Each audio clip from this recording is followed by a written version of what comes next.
Boom. Boom. Boom.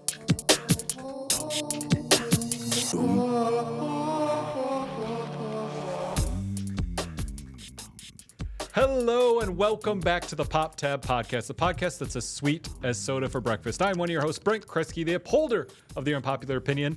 Joining me today, as always, is the ghost host, Jacob Stokes. Boo. We're doing an early show today.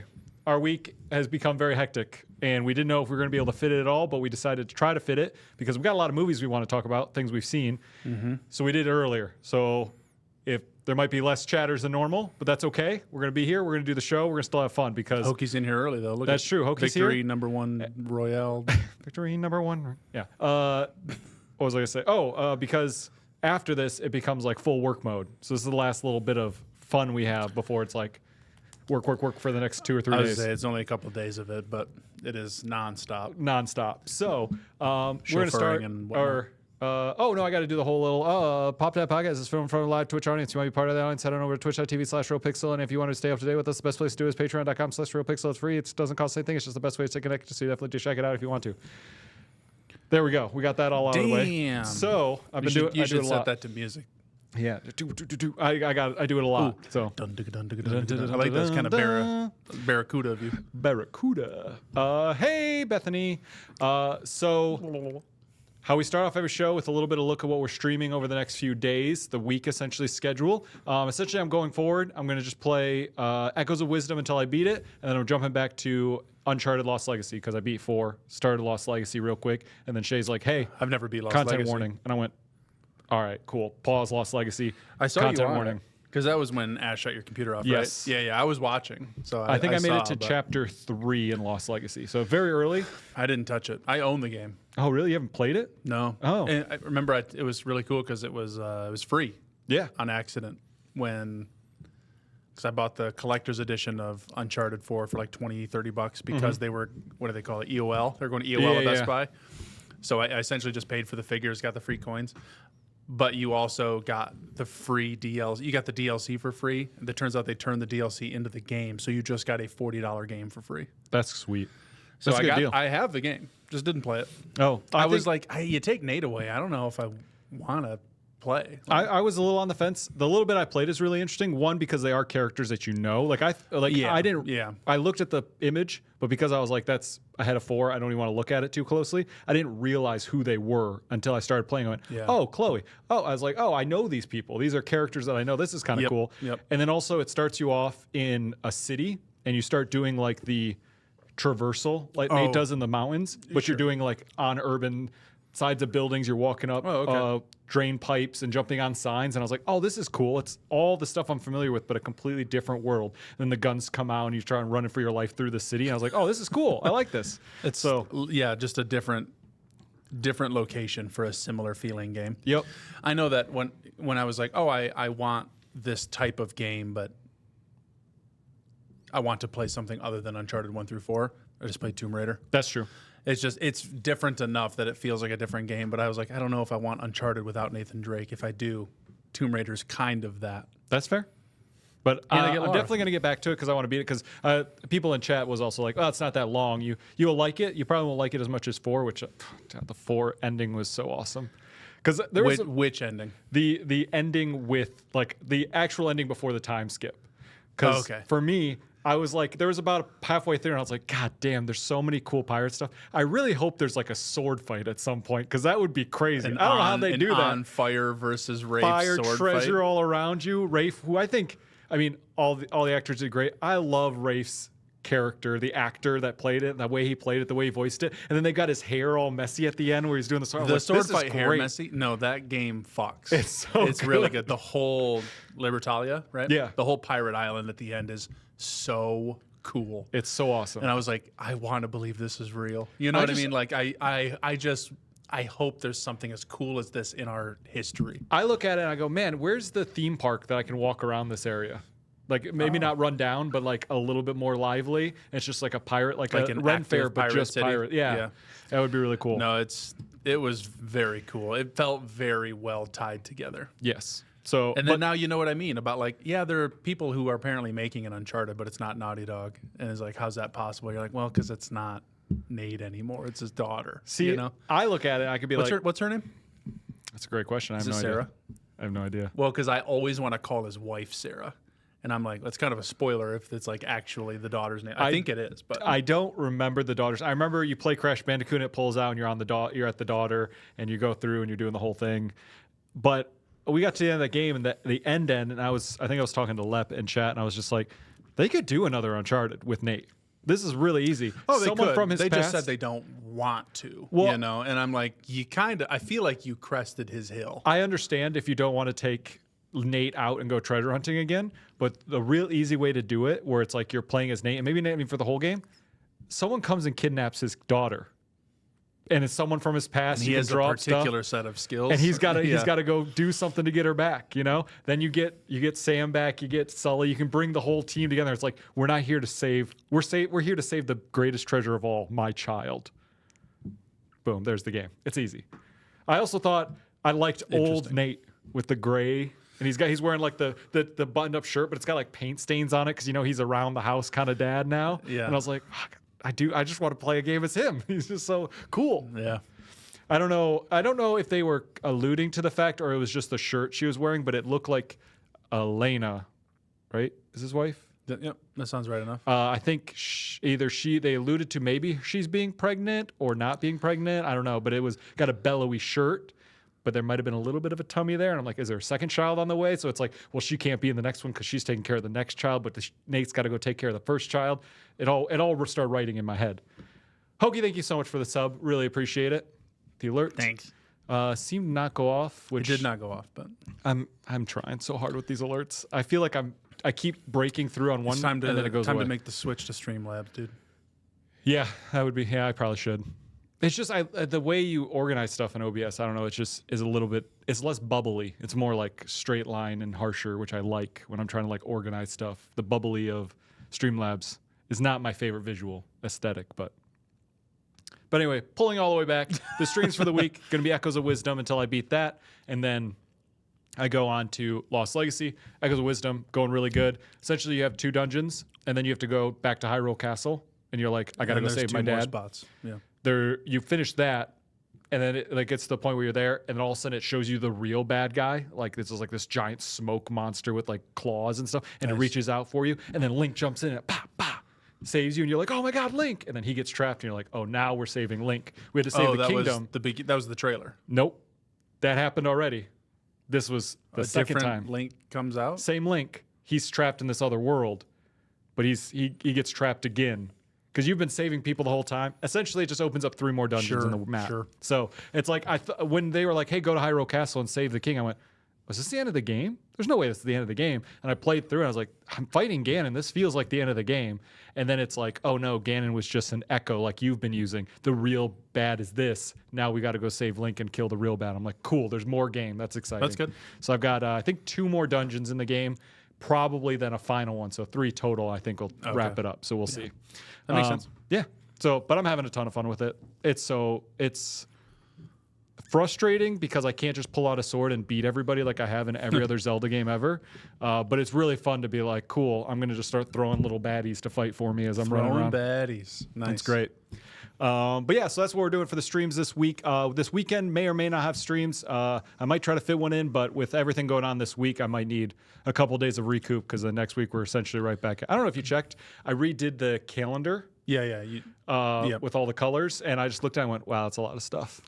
And when you really lay With it all out. the colors. Well, Because you wrote them all in blue before or something? Well, it was before. It was like we film and then we release, and those 2 were the same color. Now all the releases are a color, all the films are a color, all the streams are a color, and anything that's like out of the norm, like we talked about doing that. Yep, I have orange for here's the Commercials one-offs or or the something. drip Sure. or the So, but then I laid out everything great. we had, and then I also marked off where people were gone. I'm like, it's gonna be a busy 2-3 months. October's and I haven't crazy, even looked man. at in December yet. So I don't know how October ends up getting so full for so many people. yeah.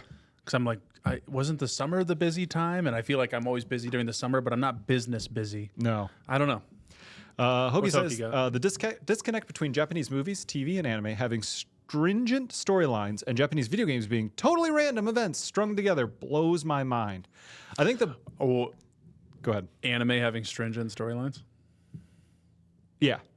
Well, I don't know. Here's the thing, is you just watch make an sure anime, you understand the story, you play Kingdom Hearts, it's very hard to keep that control. I think that's kind of what you're thinking, right, Hokie? Where it's like, if you were to watch something, you can follow the story. But as soon as you put a controller in someone's hand, it's like, you got to really deep dive to understand exactly what's happening in the story. I can hear that. I mean, also, I don't know. I don't think of their movies, TV, or anime. I don't know anything about Japanese TV, like at all, because to me, their TV is anime. Gotcha. So I can't speak to that. But I don't know. I can't think of, like, what's the most straightforward Japanese movie I've seen, you know? The most straightforward Japanese movie you've seen? I'm trying to think of movies It's tough that because you've seen. I think Korean. I think, like, Yeah. you know, other stuff too. But Uh, like, I don't know. Hokie, watch Akira and get back to me.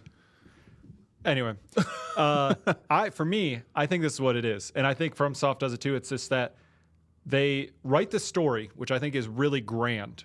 All their stories are very grand, especially in like anime games like Kingdom Hearts or Sure. Final Fantasies and all that. Very grand stories, and they go, "Cool, we got that."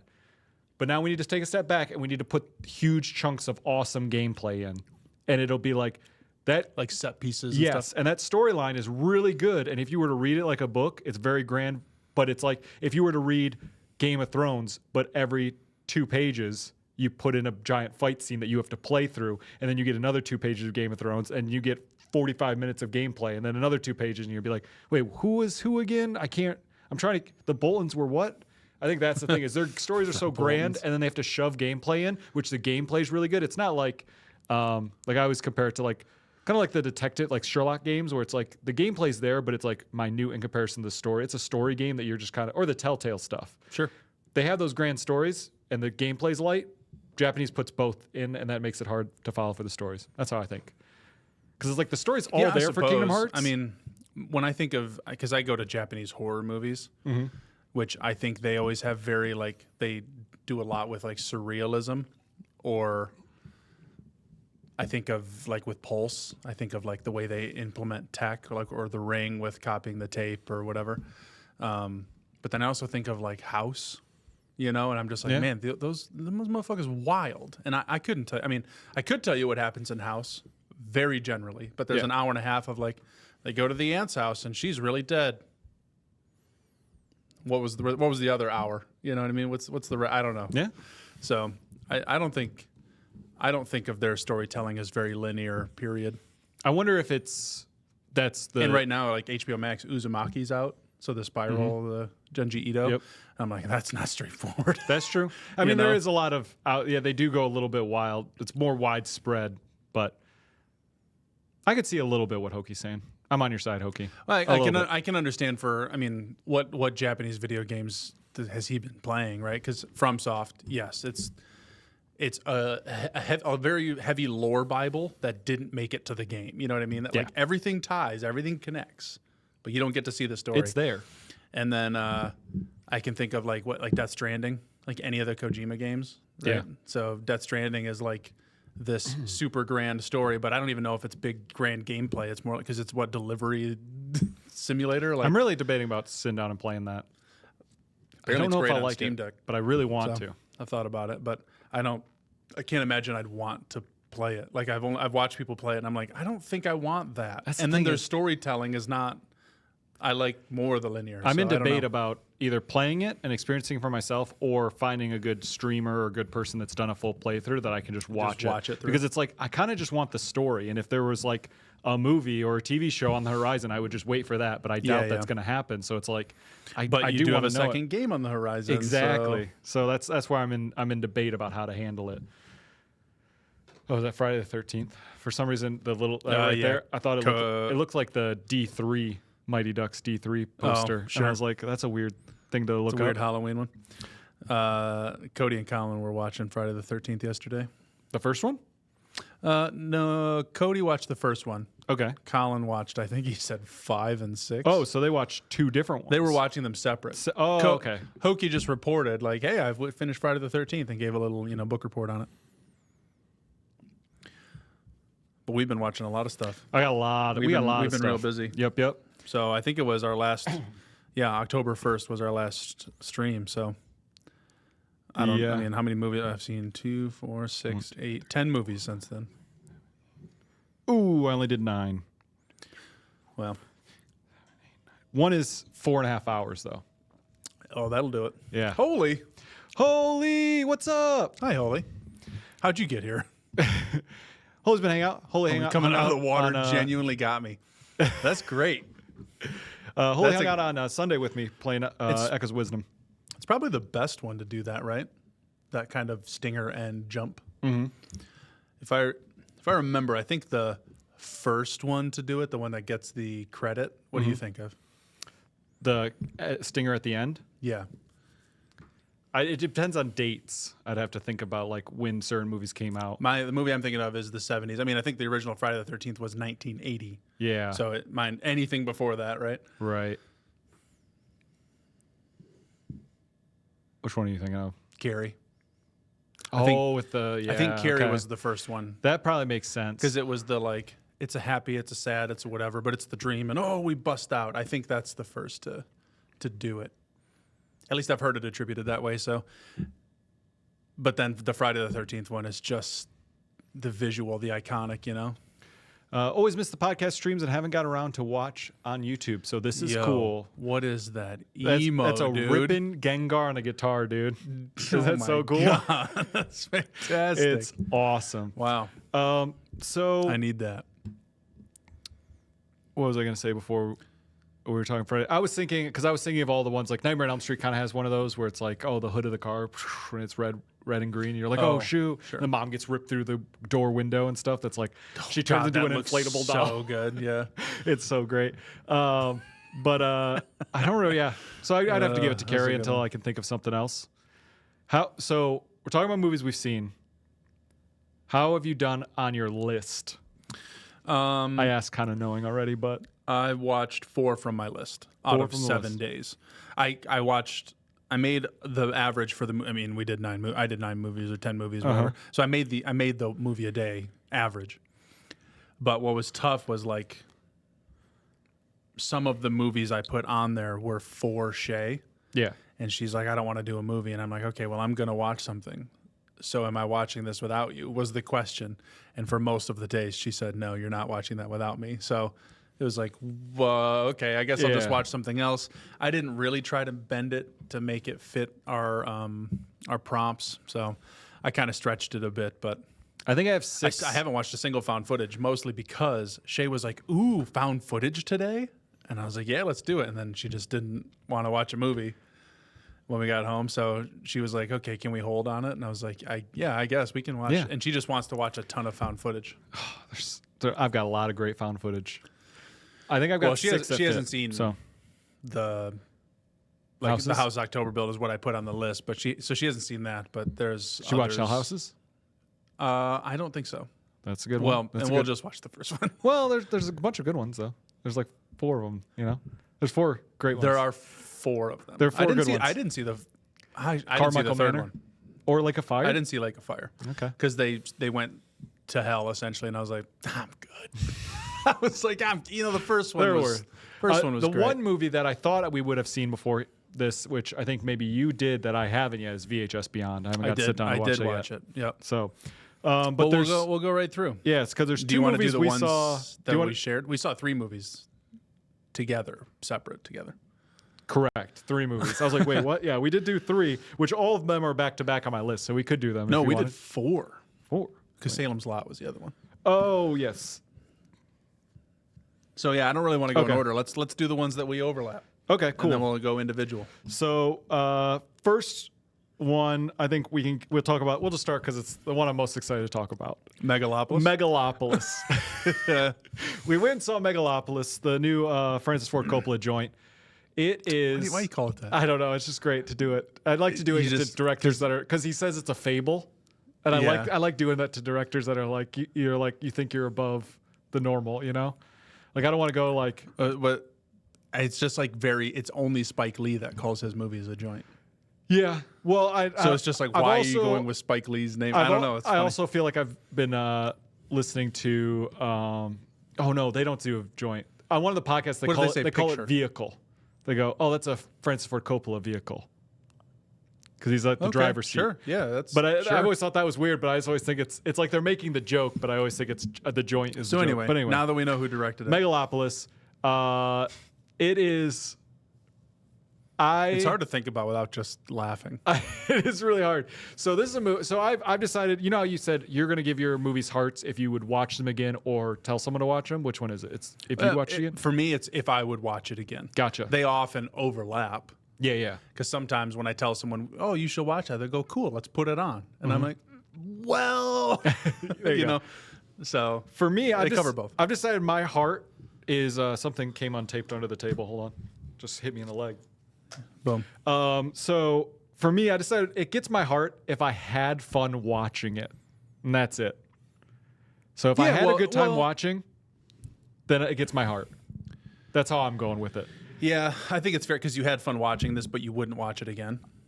I might watch it again. Well, because that's where it overlaps. For me, I had the fun, but I don't think I'd have the fun the second time. If I do, it is going to have to be so far removed that I'll be like, man, I remember having a blast, but I forget why. Why? You know? I think that's the thing is that I don't know if I'll watch it again. And if I watch it again and it doesn't hit or it doesn't do the same, I don't have much enjoyment, or even it might be something that I have to watch it with someone else who hasn't seen it. So it can be like, I want to watch that, feel their experience with them I guess, a little bit. But it was a blast watching this movie. I say that knowing full well, I don't think it's a good movie. And I would not suggest people to watch it. But I had a blast, there's and no I think one I I would- liked it. There's no one I would recommend. Well, I might recommend Colin watch it because, you know, I know he watches so many things that aren't good just for the experience of getting through it. Right. This is exactly that. Yeah. But for people who, like, they want to put on a movie and enjoy it and they don't do many, Mm-hmm. even though I don't always do many, but The feeling of forgetting why I liked a movie only takes like 3 weeks. dang, nice. Yeah. Okay. I think I think what's also solidified this in my mind that I did like it is because over the past week, anytime I'm with you or James, who went and saw it with us, we just quote or make jokes about it, and we always get good laughs, and it's so funny. Like I said, you just can't think about it without laughing, whether it's a visual, whether it's like. there was You're like, what the fuck? There was a moment because we were playing content warning on Shay's stream, but I was like, well, I want to make a joke, but I don't know, like, I don't want to say things on Shay's stream, and so Yeah. I ran over to James, was like, James, you think Shay can hear us? And he's like, I don't know, and I went, Shay? She didn't say anything. I went, hey, James, what's that? And he like turns his character around and turns back to me and goes, what? And I go, that's my pussy. Or that's your pussy. And he just started laughing and I ran away from him. And because it's location proximity yeah. chat, I could just run away and just hear him laugh and get quieter and quieter. It was so funny. Oh, man. It's like things like that makes me, God, I like this. Anti-wow. Wow. Anti-wow. Oh, God. It's just so funny. So that was a really good time. So that, again, Megalopolis, I can't say it's a good movie, but man, it's a fun watch. So if you're ready to watch it, what questionable If I could movie? just supercut moments, I would rewatch an hour and a half Oh, of yeah. the moments. It's just that it's 2 hours 18. That's true. There And are it there are kind moments of where I'm like, feels 2 hours 18 where I'm like, what's the story here? Is there a problem that we're trying to solve? Oh, there's a thing. Oh, that's coming back. Oh, that wasn't the end. Well, this happens. Right. Oh, so that must be. No, that's not we the just end. kept We're still we just going. kept going. I'm like, I don't know what's the end goal here. So maybe if I'd read more Shakespeare or yeah, studied Marcus Aurelius more. a little bit. Yeah. I don't know. And then we all end with the baby on a rug. I think Yeah, that that was shot kinda- is just like where the rug is. You can't because there's nothing. They're like floating, but like the rug is in a weird angle. and They're the floating, but they're like on like a glass. Yeah, and the baby's like- stage and the weird stuff. future. The future. Megalon, the greatest building block. We're not here for steel and concrete. No. We want everything to look like flowers. But anyway, so that's Megalopolis. Without just going through the plot and saying quotes from the movie, there's not much more to talk about. There really isn't. So the next one we saw together. Except I can't say there were any standout or poor performances. Really, like That's true. Everyone, I think, there were some shots that I was like, wow, that's really visually pleasing or very artsy. And then other times I'm like, wow, that is really artsy. You know, like I'm saying the same thing just twice. I think it's tough because like Shia LaBeouf's character is a weird, hard character to play. He nails it, but it's like it's so weird. I don't know if he's doing good. You know what I mean? Like it's that. Was it supposed to be that weird, or is he that weird? Exactly. Or is, But everybody in the movie did good at. I think they got given something. They took it in. They did the best performance they could, and I enjoyed every performance. But again, like you said, none of them are like that Oscar or that one. I'm going to remember that performance. They're going to get roles because of that performance. It's just like they showed up, did the job, and it was great. Look at all the Shay emotes. I like the Shay spinning around. That one's a great one. She's got the middle because fingers. it's so far away. Middle fingers. It's great. It's a little. It looks like it's like warping size instead of spinning. For me, oh, interesting. It's like a woo. Just get some glasses. Well, I probably need newer ones, better prescriptions. So anyway, we saw that movie, and then we were like, let's double feature. Let's take what was it, 15 minutes, maybe not even like 8 minutes. Go to the go get some sliders and some nuggies, and then walk into the next movie, which was Joker Folie à Deux. Folie à Deux. Folie à Deux. I don't actually care. What does it mean? Two crazy people. Okay. I saw the movie. I didn't know. But I think my favorite part is seeing people review the movie, and it's always the people that like exactly pronounce it like I do, where it's like Folie à Deux. Yeah, but it never has that accent. It's just like Folie à Deux. Exactly.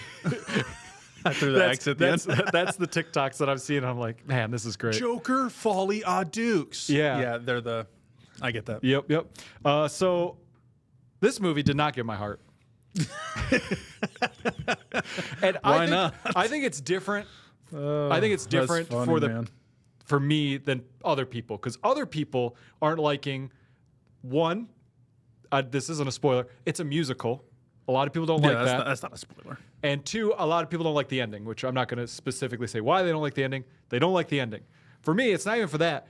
For me, it's a musical where all the songs kind of suck. No, there's not kind of. All the songs suck. All the songs. Well, the songs themselves are good. The versions of the songs in the movie suck. Oh, yeah, because they didn't make their own songs. Right. So the original song, we're not saying those songs are bad. The songs used in the movie are bad. And I can't imagine hiring Lady Gaga and being like, let's just whisper sing everything. Right? Or there's a couple of moments, but it's like not even a verse. It's like lines that come through strong that I'm like, gosh, she's really like, you see her on a piano like or singing with Tony Bennett when she's not doing her like super fame pop girl monster stuff, which I love that too. But separately, you're like, no, she is fucking talented. She's got pipes. She's like one of the best singers today. Yeah. And this, let's make a musical, put her in it. I don't think her performance was bad. Like, it wasn't on her. Not on her at all. It was just like, there were choices made. It was like, Gaga, who's making you sing like this? Yeah. She's like, I could go a little harder. And they're like, no, pull it back. And she's like, I really don't want to. Because there's the shot in the trailer where she's like, come on, let's be happy. And you're like, oh, I get that moment. And you're like, oh, yeah, because they're just introducing and like, look, it's okay to sing. But that's like the whole movie is she's like that. Yes. It's crazy. I also thought it was just overall kind of boring. No, the movie was boring. I mean, that was it. It didn't do anything better. It had, 3 times the budget, but it did a third less with it. Yeah. It was just, I don't know. Something about the movie, it almost feels like conspiratorial, you know what I mean? Like years after the fact, I always bring up, what is it? It's called Transylvania 6000. Terror Train. Go on. That's a great song. Great song. No, I think it's like Transylvania 6000 or something like that. It's the one with Jeff Goldblum, Gina Davis. But it's the movie that was made by Exxon, the gas company, as a tax write-off. But it's like it just went to theaters because it had to be a legitimate movie to lose all the money to do the thing.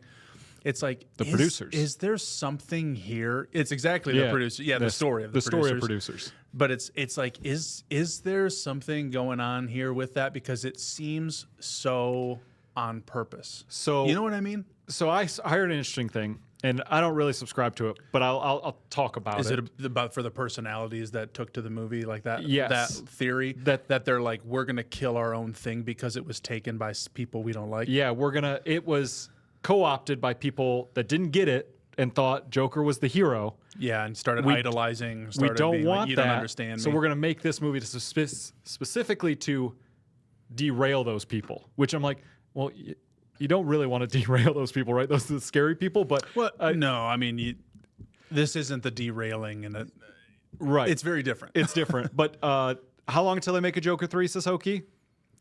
Go watch the movie, and we'll talk about why there can never be a Joker 3. Yeah, I think. No, don't go watch that movie. That was a lie. I didn't mean it. Yeah, I'll tell you about it later. They're comparing because the one I was watching, they were doing that where they're like, hey, people like attached to it in the wrong way, so they made this one to deattach those people. However, go watch it, and I'll tell you that there is a Hangover 3. That's right. Same director too. Oh my God. They compare it to Stephen King's Rage, which, if you're familiar with that book at all, yeah, the shooter, right? it's the school shooter book. Yeah, that came I didn't know out. Stephen King wrote that. There's a movie. I don't think there's a movie. I think there's a movie. Well, Go ahead. If the movie it's like unofficial, because what happened with that, the book came out, the book came out, and there was Columbine. There was a lot of things attached around the time the book was like gaining popularity and stuff. And Stephen King's like, oh, that's the wrong. I don't want that book to be that. That's not the point of the book, and I don't want to do that. So he just removed the book. You can't get a new. They don't print it anymore. It's not new. He will not sell the rights to make a movie. It's not anything. You can find old copies, obviously, go on eBay or used books or whatever. The book's still out there, but he doesn't print it anymore. Okay. So he did that, and they're like, it's the same thing he did, but instead of not doing it again, they try to tear down the movie with their second movie. The one I was thinking was called Rampage. Oh. So a similar story. Similar idea. Doing the whole body armor, going vigilante, killing a whole lot of people. So there's Rage is a movie from the same year, actually, but it's with Nick Cage. Probably different. Probably different. But they're Nick Cage drawing goes comparisons undercover in high school. Between those two. I think it is different, but maybe. Or maybe it was like Todd Phillips was like, I wanted to make the Joker, and he made it, and he's like, I'm so happy. And they're like, make another one. He's like, no, I'm good. They're like, no. You see this contract with a pen? And they're like, you make another one. And he goes, it's the Matrix Wachowski thing, right? Of just like, we're making another one with or without you. And one Wachowski was like, fine, I guess I'll take it. You know, like, and then it split the whole thing. But it could be that. So it's basically Dune Messiah. I'm leave this to you. Yeah, there's pieces of it that make sense for Dune Messiah. So Dune came out. We're talking about the novel. Yep. Yes. The Hokie's talking on it. It's people took Dune and were like, oh, Paul's the good guy. Obviously. And Frank I watched Herbert, the majority of the first Frank one. Herbert was like, no, Paul is not the good guy here. He like does space genocide and does not do anything appropriate throughout the whole series of sorts. But it's just the kickoff is Dune. And then Messiah is like no forward progression of the plot, but it just better explains him being in the wrong and makes him a worse person. And is just a shit book. But it was only written. The knowledge of this is true because Frank Herbert said so himself. He only wrote this book because he hated how people reacted and took to Paul as the hero. And they're like, he's not the hero. So this one could be hey, people loved this. People wanted whatever. Let's make Joker more relatable. Let's whatever. And he's like, yeah, let's do a musical. Let's do whatever. Meanwhile, he's like shooting it in the head. You know, he's like, we're not going to fuck. But he made it look beautiful. He made it look whatever so he could sell it as art to producers or something and then just know it was shit. I don't know.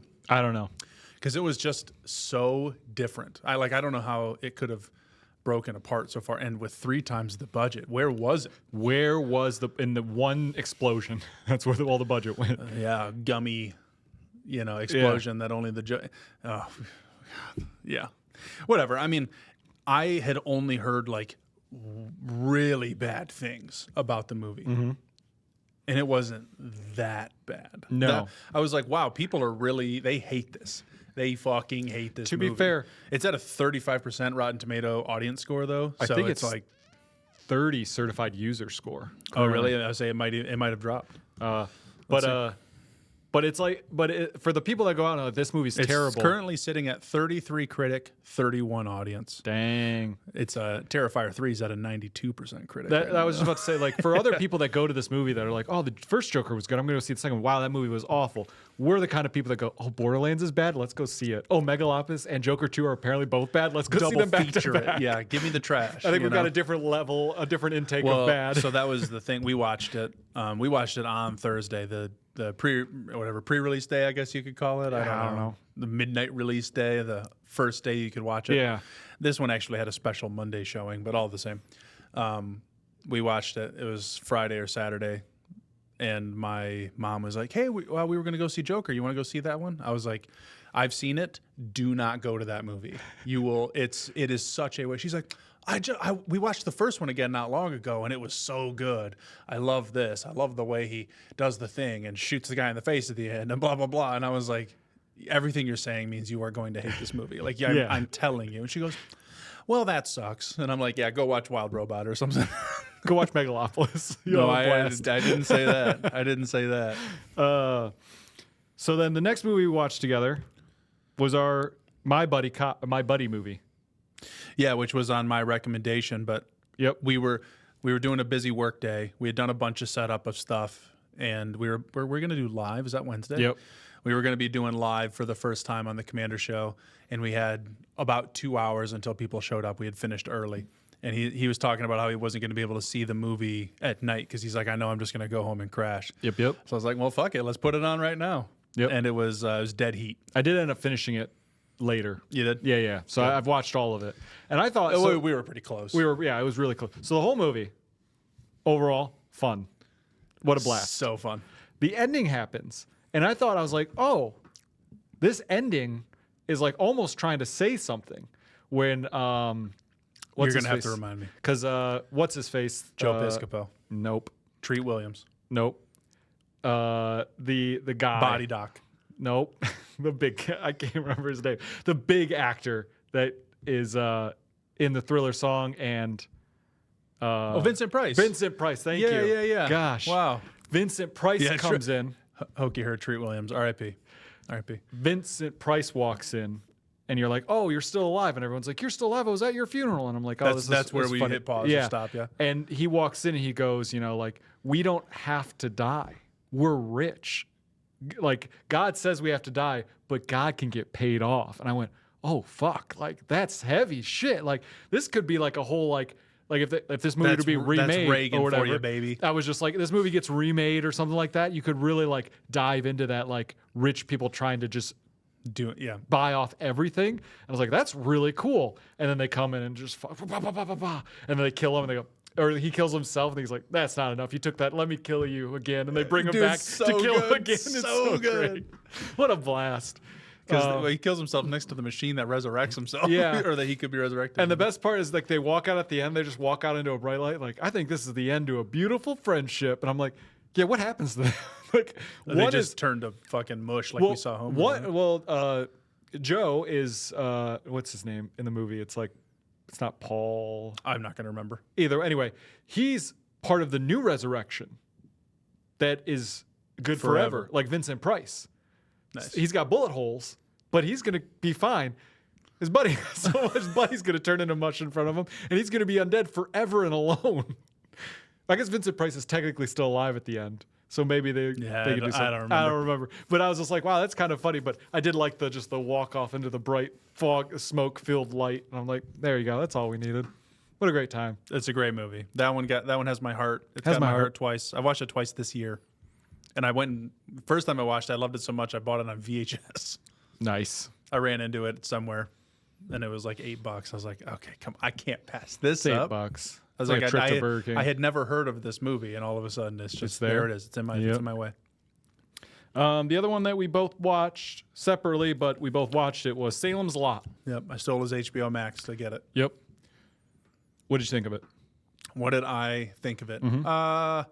First thought, and a thought that I had throughout the movie, was it probably should have been a miniseries.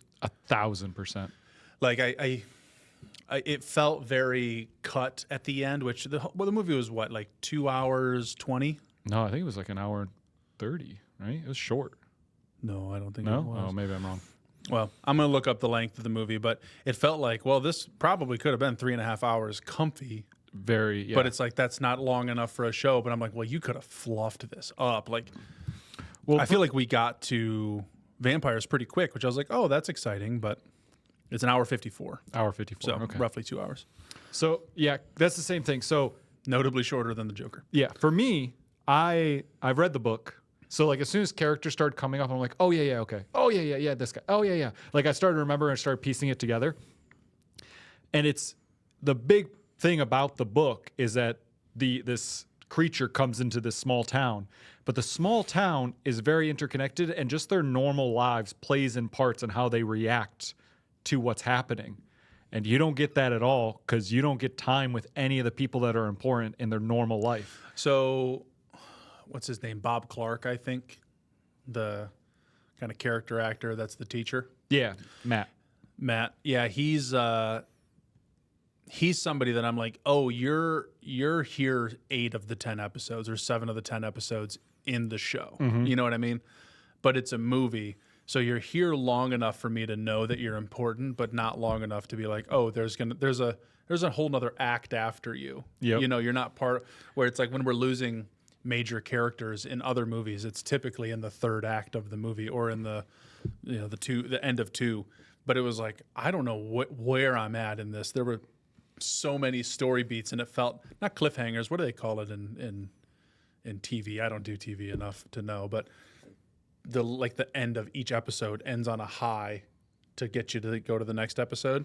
I could feel 7 of those in this movie, and I'm like, oh, and you might have cut one because there was a lot we could have done here. Yeah, and it kept shocking me that I was like, oh, you're just going to kill that person. I guess should I feel for them because I didn't know them all too well, but I cared a little bit. I could have seen a whole episode about this character. And when characters started to interact with each other and react in ways where I'm like, you've known him for like 4 minutes. Yeah. Or like the main couple where they start like have to figure stuff out. I go, I know that it's been in book time or in the story time. I know it's been weeks and months and this relationship's been growing and it's like actually into something special. To anyone just watching this movie, you guys slept together once.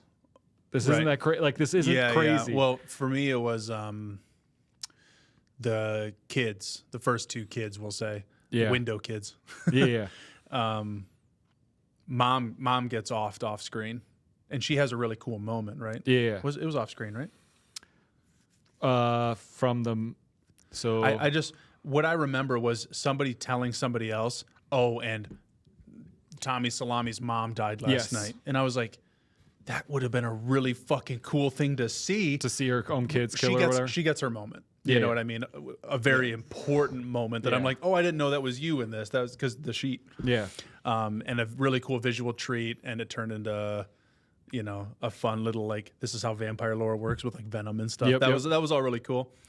But it was like, oh, man, I feel like I missed something here. Like, you just told me something that I'm like, oh, maybe you should have shown me that. But I'm not going to blame the writer-director because I don't know how you could have fit it in any different. Yeah. Yeah, that's the thing is this movie, I think, could have been longer. You could have got everything. But, I mean, honestly, almost every book movie could have done that. And the one thing that this one it makes it so obvious is it still feels like a book story. They didn't really take the book story and turn it into a movie story. The characters and the way they're interacting with each other, it's like, oh, this is very much a book. Well, it's background. Like, wow, you really by name introduced me to 15 people. Yes. And you showed me how they're all connected, and then it's just like, I think in the span of 10 minutes, everyone's dead. Yeah, it's like click, click, click. And I was like, oh, it's clever. You're showing me the limp legs under the car. You're under Christine, funny enough. Yeah. Showing me the limp legs under the car. You're showing me like, oh, this is where this person used to be, and now there's only the remnants. I'm like, that's clever enough, but I don't know. It did feel... just for that reason, it felt shortened. It felt condensed. It felt speed ran or abridged in some way. But I felt like if you took the story, lengthened it out, all the visuals, the way the story was told, all that stuff was awesome. Fantastic. So cool. Just the general effects. I don't know what was visual or practical or what, but the fact that it blends so well, I'm like, it's fog, so maybe it could be either, but they made it look real enough. When they go like, when there's like, he's like, don't turn off the car. there's vampires on the roof, and you look up and the one standing. I'm like, God, that's yeah. so cool with the and eyes and everything, haunting and scary. Who was that? That was Bill Pullman's son, the actor. Oh, the grave digger. That guy? No. Oh, the main guy. The guy. The main guy. Okay, the writer. Something that he had with his lip or whatever. I was like, I don't know what it is about this guy's face, but he looks so real. Yes, right? You know what I mean? I'm like, you're a real human. You don't look like a movie star in this. Like Lady Gaga, for instance, in Joker. Yeah. I was like, I hate that I can see your lip fillers right now. Oh, yeah. You know what I mean? Like it's a small thing, whatever, but it's the same thing with God, what's that new Zac Efron movie with Joey King, Nicole Kidman? Family something. Yeah, Bethany watched it. If you're still in chat, let us know. The one with Nicole Kidman is just like they're doing so much to you, Nicole, to like fix, to frame you differently, and I can see that. This one I was just like, that's just how he looks. I think that's just a human. Family Affair. I think the other thing with that for me is what are the veneers where everyone's got perfect teeth now? Veneers. It's just like that's just like how. So as soon as someone comes in and has like different teeth, I go, "Oh, you're real." You like poke. I don't know where I'd tell you to watch it or whatever, but I've watched The First Omen twice this year. I would watch it a third time. I like really love that movie. That was one of the things was Nell Tiger Free has like normal human teeth. Okay. That it was somebody in a review pointed it out, and I was like, yeah, I guess that's true, because there's it's a very close movie, which I really like. So and she smiles a lot in the beginning and doesn't smile so much by the end, but fair. she's and she's the way she's framed in her light and everything. But yeah, it was like, oh, your teeth are like Tom Cruise in this way, you're just you're natural. Real. Yeah. You're natural. You're a human. It's great. And that's one of the things that felt different because it was compared to Immaculate a lot. Two nun movies come out at the same time, both set in a sort of period, but this one felt more 70s than partly just because of Nell versus Sydney. But anyway. So yeah, we talked a lot about how Salem's Lot should have been longer, blah, blah, blah. I still really liked it. It got my heart. I liked watching it, and I'd probably rewatch it, yeah. There's a world I rewatch it, but I love Pet Sematary. I don't remember the last time I saw that movie. So it's like, I've got Sleepwalkers on my list. I haven't seen that in years. It's going to take a long time before I actually get back to this, I'm sure. But it's not one that I was like, oh, Shay, you missed this. Let's watch it again. I'll watch it with you. I'd be like, watch it on your own time. There's in this one, they have the priest character. Yeah. Is the character that ends up being in like the Dark Tower and stuff like that. They handle the ending of him a little differently in this, but enough that I could see his importance in the beginning, and then I was like, oh, fuck that importance, I guess. Like, okay. Well, it's similar up until the very last moment, but yeah. But I was like, oh yeah, okay, it is him, cool. And then I thought for some reason Alan Pangborn was the sheriff. He shows up in a lot of other stories. I thought he was in this one, but I don't think he is. He's in something else. So he shows up in this movie one big way. The sheriff at the end. Oh, that's a different sheriff. Oh, really? I think his name is like Parkins. Oh, okay. Well, you can see Pangborn Parkins. Yeah. I not knowing their name, but I was just because he shows up. Yeah. Yeah. I was like, whoa. What was she has the way he fell was so like heavy. Yeah, it was great. God, I forget. I think her line was just like, it was how would it go meeting the ship? It was unproductive or unhelpful. Or she had a line right after that. I was like, that's really good. That's funny. I just liked it. I can't remember what it is now, but it was good. I didn't hear that line as anything unique. But yeah, so that was a good movie. I liked it. And I would say a majority of Stephen King recently hasn't been that great. I'm trying to think of like I'm thinking like the new Pet Sematary and there's something else. What was the most recent thing of his I did like? Probably you didn't like it, but I liked the first chapter of it fine.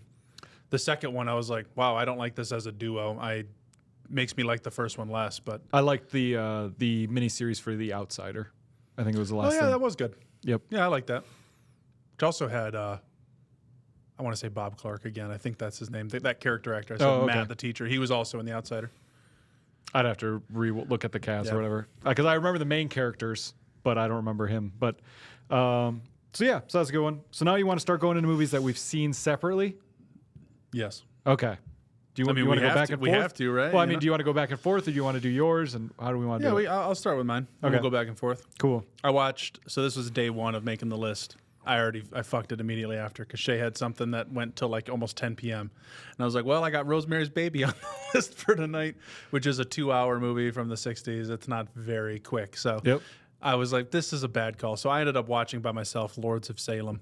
Oh yeah. It didn't get my heart, but I'm so happy Rob Zombie's making movies with people that every time I watch one of his movies, I can just pick out everybody. His wife's butt's always in there somewhere. They're all you at the know? barbecue afterwards. They're all, they're all in his And I backyard was like, hanging out. I just know you guys are having a blast making this, and like, I'm happy for that reason. So Yep. I'll watch anything. I will watch anything he makes. Yep. We watched 3 from Hell, so at this We point, watched 3 from Hell. I've seen this. I haven't seen 31. I watched the what's it called, like Sex or Beasto or something like that. Oh yeah, the animated The one. animated one, I I haven't watched watched that. that, but- I've obviously watched Halloween's. I love those movies. But the most recent one was I watched The Munsters. That was last Oh, year. I hadn't watched the Munsters yet. but- God damn, I've never wanted to shut a movie off so bad. Actually, maybe 3 from Hell. That one was pretty bad. That one was at least Munsters we got to enjoy. had colors, and I was like, I know Cassandra Peterson's in here somewhere. Show me Elvira. You know what I mean? At least with 3 from Hell, we got to enjoy the hatred. We hated it together throughout. But yeah, for me with the Munsters, I watched it in the middle of the day while Shay was working with headphones on. It was like the most solo experience. I was like, what am I doing this for? Just because I like the Munsters? I don't know. Why am I doing this to myself? That's funny. Well, You should watch the Munsters. I definitely. I've seen Lord of Salem. I thought the same thing. Like, there's interesting things that cool you settings. see in the movie, but overall, it was not. I've not gone back to it, but I remember buying it on Blu-ray the day it came out. So I was like, I'm so excited. Put it in. Oh, I went, that's funny. Oh, okay. I rented it within the first week because same thing. I was like, God, I love the Halloween. Like I loved Halloween, and then the second one came out. And I'm like, no way. Saw it in theaters, rented it, bought it. Because this is the one you did after, right? Yeah. Okay, yeah. So that was so the then thing. I was like, holy shit, what's next? Because I just went, we got oh, Lords he of can Salem. this. And then, well, yeah. I think I saw the Sex or Beasto in there somewhere, whatever. It's Super Beasto? Yeah, it's The something new. Sexorista. It's I like don't know. yeah, Luchador, right? Yeah. Is it, I didn't watch it at all. It's wild. But I could believe that. but it's animated, so you can't see budget as well. I At see. least from when I was younger, at least at the time. Yeah. But yeah, Lords of Salem was. I remember renting it in that first week and put it in, and I didn't make it 30 minutes, and I shut it off. But here I am coming back to it. So that's that. Next. Cool. Next for me is I think we were on because I watched. I talked about it before, or no, I guess I did it after this. So I guess I did do 10. But I watched The Houses That October Built. I've already watched it, but it was to prep for the found footage movie of the new one. So I did technically watch that, The new old one. the new old one. But then the next thing on my list was for Triangle. We did Tale of the Mummy. Was the one we ended up doing. It was going to be Blair Witch, but then I shifted because I wanted to watch this movie, and Pyramids and Triangle, it worked out really nice. So I was like, let's do that. I don't think I've seen a movie that's had more people that I go, oh, I know that guy. Oh, I know that guy. Oh, I know that guy. But with no names attached. They're all names. Well, no, to you. Like you go, I don't know their name. Oh, I know their name. No, it's like okay. big people. Oh, okay. Go ahead. That was in a movie made for $20. Like I could not. Like it had Gerard Butler, Name it again. Tale of the Mummy. It had Gerard Butler. Gerard Butler for about 4 minutes. That's a very interesting. He's so quick and he's gone. I'm like, oh my God, they just killed Gerard Butler. I thought he was going to be in more of it. But yeah, so it's got Gerard Butler. It's got Jason Scott Lee, who I love. Yeah. It's got Christopher Lee. Oh, really? I don't even see him on here. He's not on here. Oh no, there he is. I just Christopher Lee. missed him. Yep. It's got, I don't know his name, but the guy that plays Norrington in Pirates of the Caribbean, like all of those ones, he's in that. It took me forever to recognize him. It's got Shelley Duvall. It's got it just had like people throughout the whole movie. Like, oh my God, I know all these people. Who paid to have you in here? This movie is like, it's a fun watch, and it's like if the effects were better, it would have been 10 times better until the third act. The third act really went weird. Just I don't know why they did what they did at the third act. But up until that point, I was like, oh, it's like a crime detective movie where a mummy from a museum is going around killing people in New York or whatever cityscape. Accounting for inflation, it's $15 million today. Was the budget? Man, they got a lot of names for $15 million. Yeah, well, and they sacrificed their VFX for it and their writing and their everything else. So yeah, but anyway, it was a fun watch. Wouldn't recommend it. I had fun with it, but it was a good triangle movie. It was interesting to watch and be like, oh, so like The Mummy being a success was not at all guaranteed. Even the budget and everything's very different, but it's like this is essentially the same story, just set in like modern day. So one misstep in The Mummy, that could have been an awful franchise, but it wasn't. Turns so it's out like crazy. it wasn't. It was fantastic. So Tale of the Mummy. I'm going to do a few in a row here because I almost kind of catch up to you. So going back a day to the second movie we're watching, we said buddy duo, dynamic duo. You chose Dead Heat. I chose Scooby-Doo and the Reluctant Werewolf. Mm-hmm.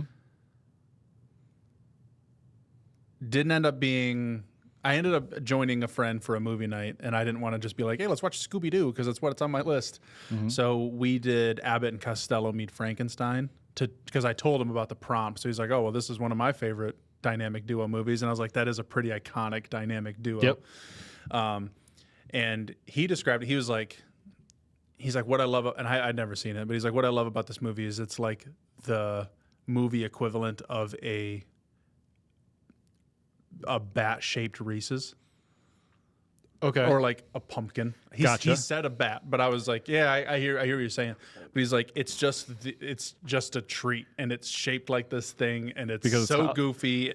And here it is. It's like, yeah, just it could be its own thing. Pop it in, and it is still sweet, but it happens to be Halloween shaped this time. Yeah, gotcha. Yeah. Well, and to me, I was like, oh, that's funny. I've never thought of movies like that, but like, what is my Reese's pumpkin movie?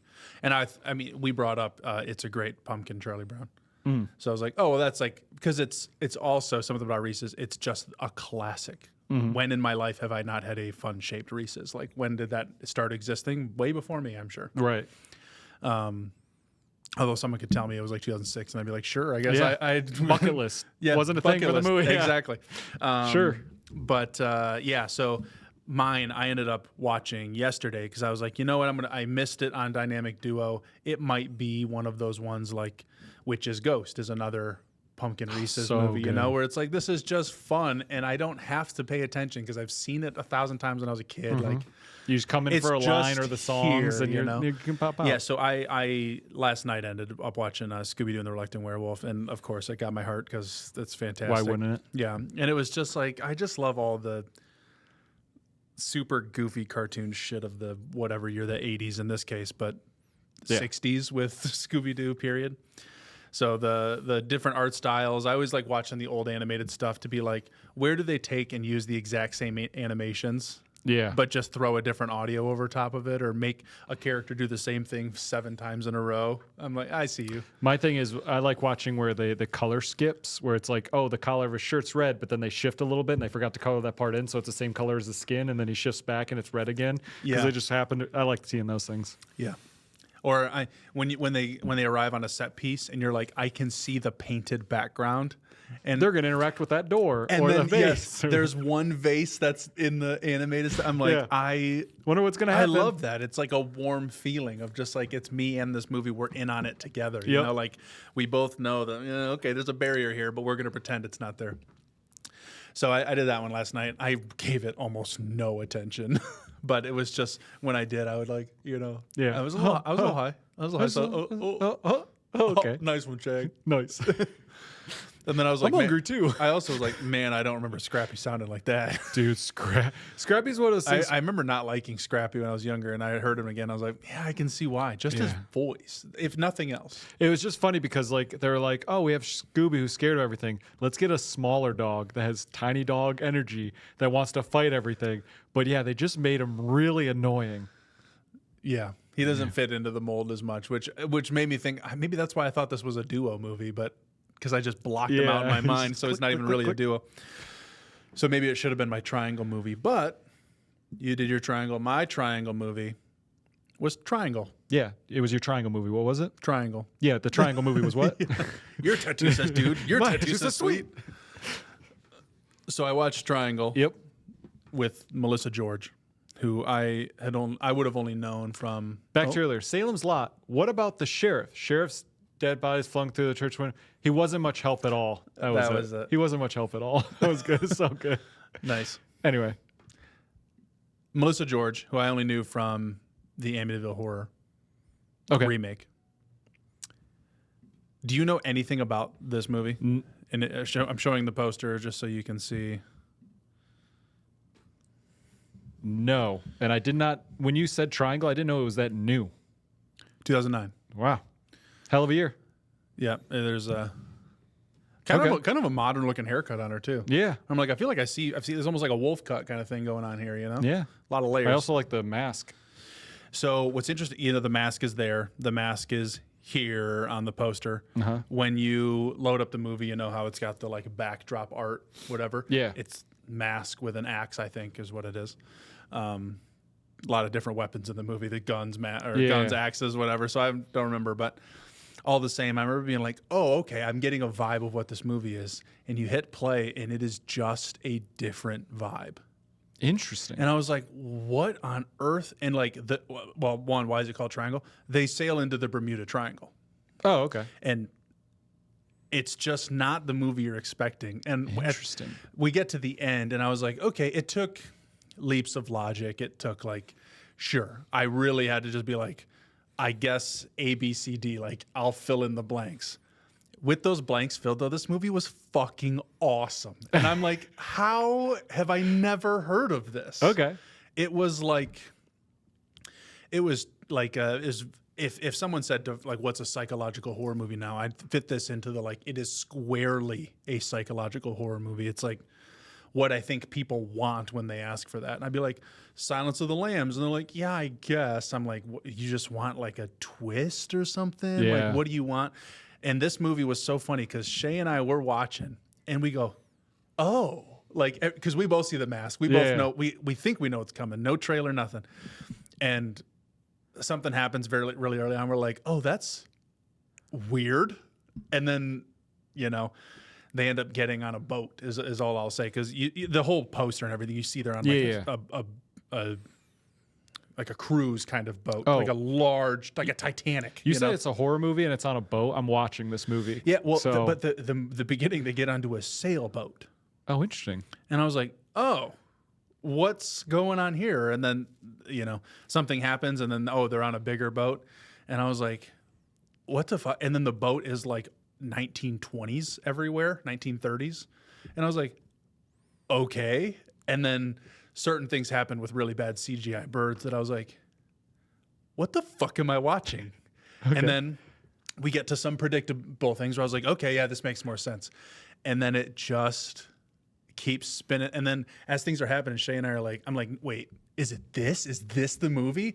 And I'm right, but then an asterisk happens and I'm like, oh, so it's this, then this. Like, this is what's happening. And we keep going further and I'm like, wait, so it's A and B, but there's a C, and it just kept stacking on top of each other. What was going on? And I'm like, there is so much to this movie, and it does a really good job of balancing. I think there's only like one shot that, for me, I'm like, I really don't see how this can tie together anymore. You're like invisible skiing me again.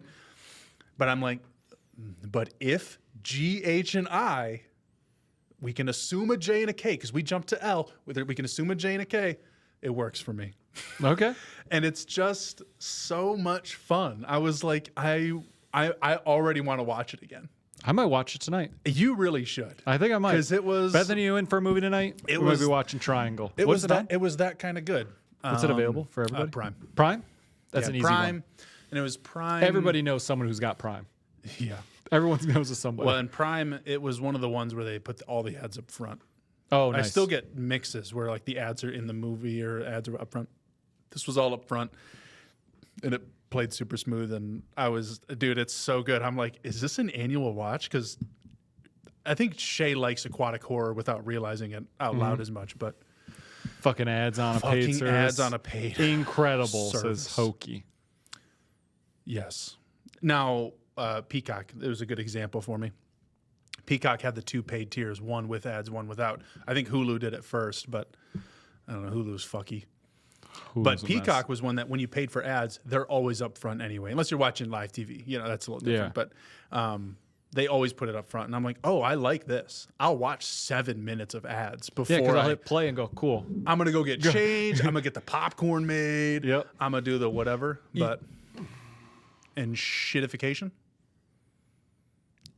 And shitification. And shitfication. And shitfication. I don't know. Those are his words Hoagie's put in there. But all caps, too. Yeah, when it's like, oh, there's no other option, or when I go to, I'm like, it's an actual term? I'll Google that later. Just like that one time that he called me a liar, and yeah, right. We never really know why. Never figured out. Sure. But for HBO Max for Salem's Lot, I was like, oh, I'll just do a trial one, whatever. Like, there's other shit I want to watch on there. And to get it in 4K was like $23 a month. I was like, you can fuck right off. There is no world I'm paying $23. Get out of here. Gotcha. I'm in the walls. I use HBO Max for a lot of stuff, so I'm good for it. Yeah, I've watched that's fine. Expedition. I probably watched just enough Expedition Unknown on Max. Yeah, but you're putting stuff on when you're going to bed and whatever. Yep. Like, I'm a YouTube guy, and the store pays for premium. That's so I'm true. like, I think I could really. I would never get rid of Shudder. I went to go add Screenbox yesterday, and there's no app for it on Apple TV. No, that sucks. How did you watch Frogman? I think I maybe add Screenbox to Prime. And then use the Prime app. Everything. So I typed in Frogman. I was like, oh, I will do a found footage one tonight, one that I know Shay won't want to watch. Yeah. And it was only buy or Prime. And I was like, I know what Prime really means. Yeah. So I was like, oh, I should just go get Screenbox. And it just isn't. It wasn't there. I still have. I can't believe that's still the case for anything. It's crazy. So Colin rather was talking about getting Shudder for the month, which it's the month to do it, right? Yep. And I was like, oh. I'd like to see their charts of subscribers and then the peak for October. Yeah. It'd be interesting. Yeah, and the peak and then probably the dip as people forget about it, but take you until June of next year. I was like, you like horror stuff enough, and he was looking for specific movies. I'm like, just take my login, dude. Like, it's the password I use that is I meant to give it away. It's not my password for everything or whatever. And he was like, yeah, but I want to watch it on my PlayStation. And I was like, okay. So, and he's like, well, it's not an app on the PlayStation. I'm like, what the fuck? How is this possible still? PlayStation, being a console, it's a little different, but like, it is different. Yeah, if it's Apple TV, Roku, Fire Stick, it should be on there. Should be everything. Where else is it? Yeah. It's crazy to me that Screenbox isn't on there. I don't know what it takes to make an app specifically for a service versus something else. Yeah. But there's a lot of different services. Like one that I have, one, trying to watch football and using other apps. All of them suck. They all suck. Fucking, yeah. And then also I've got one for volleyball, which is better. The problem with that is trying to find English and time zones and things like that. That's what makes that one tough, which that's not the fault of the app. But it's like, man, I really wish there was just an easier app for everything that I'm looking for. Luckily, I think now anime that, I forget, oh my God, what was it? Crunchyroll? Crunchyroll is like the big one, but it was the other one that got consumed by Crunchyroll. Now that it's all one in Crunchyroll. Funimation? Funimation. So that it all became one. And Funimation, I think it's on nice. HBO and there's a couple other ones out there. There's like High Dive, and there's other apps, just like there's other streaming apps that, like you showed me one, Tubi, I've never heard of before. You're like, it's on Tubi, and I went, dude, what now? Have you scrolled through Tubi yet? No. Well, so you probably have, because you make an account, but you can just watch as a guest because you can't pay for it. There's no option to pay. Oh, really? It's just free. Oh shit. I think they have like maybe 4 originals. Okay. Like barely anything, and they're just shitty TV shows. But they are a treasure trove. I think they're probably the best because their diversity is it's preposterous. Like they have every. They're just grabbing anything. What are they called? Full moon features? Is that high moon features? The ginger dead man, the evil bomb. Yeah. They have everything ever made. Okay. It's just like how do these get here? Like just grab it's anything crazy. and everything. But it's just you have to watch it with ads. It's like watching it on TV, but the rated R version. Or whatever. Right. And sometimes I'm like, yeah, I'll do it to watch the obscure thing that I just pulled out of the air. That look, they have it. Yeah. I guess I'll do it. So, so did you want to do more? Or am I jumping in? You're going to jump in, but Tubi, Tubi, the second Tubi. Tubi. So I'm jumping in. You're jumping in. So I'll do 2 because they go back to back. Oh yeah. I watched Dracula 2000 a while ago. I talked about it on stream how blown away I was, how much I enjoyed that movie. Yeah. And I was like, oh shoot, they have 2 sequels. And I was like, the sequels, I don't know what's going to happen. We'll see. Come to find out, the 2 sequels are essentially like kind of like the Pirates of the Caribbean movie, where they made the first movie and they're like, we have an idea for 2 and 3, and they're going to connect because 2 ends on a cliffhanger. Now You went into it just wanting to watch 2. I wanted to watch both eventually, but I was like, I'm just going to put on 2 and I'll come back later. But then when it ended on a cliffhanger, I was like, well, then I've got to jump to the third one now. It's now or never. So it's very interesting because I think both these movies, their budget is lower, not as low as Tale of the Mummy, but a lower budget. And it's like the story quality is there, but it's like that thing where movies made 20, 25 years ago have different pacing than movies now. Oh, sure. Yeah. You know what I mean? So it's like I'm watching this movie, I go, man, I really wish this was paced like today, but the story is so good and I'm so intrigued by it. I'm in. Where like, because the second one is very much like Day of the Dead. You know, they've got the Dracula and they're like using, testing all this different stuff, and then it ends on a cliffhanger. And the third one's very much like, we got to go to Romania. He's essentially taken over the country and we're going in to rip him out. Wow. And that's intense. Like, there's like the priest character who's Jason Scott Lee again. He comes in. He's the vampire hunter. He's got a whip with like silver spikes on it that he rips vampires' heads off with, and essentially like a giant switchblade, kind of like Bloodborne. Dang it, not available in the EU. Ah, sorry, Holy. But it's with like NordVPN, today's sponsor. No, but it's like a sai, but it's like a flip out sai, and that's like his weapons, and he's fighting vampires with it. And I'm like, this is so cool. And there's a moment where essentially his thing is he's got the venom of a vampire in him. So he sits out, but you can fight it emotionally, like physically you can fight it. But to fight it completely, you have to burn it out. And so every morning he sits out in the sun and essentially sits in agony as he burns the vampire venom inside of his body because he can like mentally and morally take it. And it's just like him going through that through the 2 movies while he's fighting and killing vampires. Wow. And they know he's like turning. But there's a moment where the head priest that's sending him out on all the things, who's played by Roy Schreider, is like, we think you've gone too far, son. It's okay to stop. We're not going to send you out anymore. We're going to give you a parish anywhere you want. You're going to run a parish, and you can just live a quiet life until you can't anymore because we know you've been struggling. And like he looks down, he takes off his little collar and goes, I don't bless babies, and then just walks away. And I was like, perfect. This is what I want from movies. This is what I want from a vampire hunting movie. Babies? I don't bless babies. He's like, I don't want to run a parish, but the way he says it, he's like, I don't bless babies, and he's like, do. But yeah, it was. I love both those movies, and the way that it ends and all comes together, and they're in the castle and stuff at the end. It's just really good. I really like. I like. They're not movies that get remade, and 2 and 3 very separate from 1. 1's got its cast and does everything, and then 2 and 3 are combined. Yeah. All they did was they took Dracula from 1 and put him in this 2, and that's about it. But I thought I just really, really enjoyed them.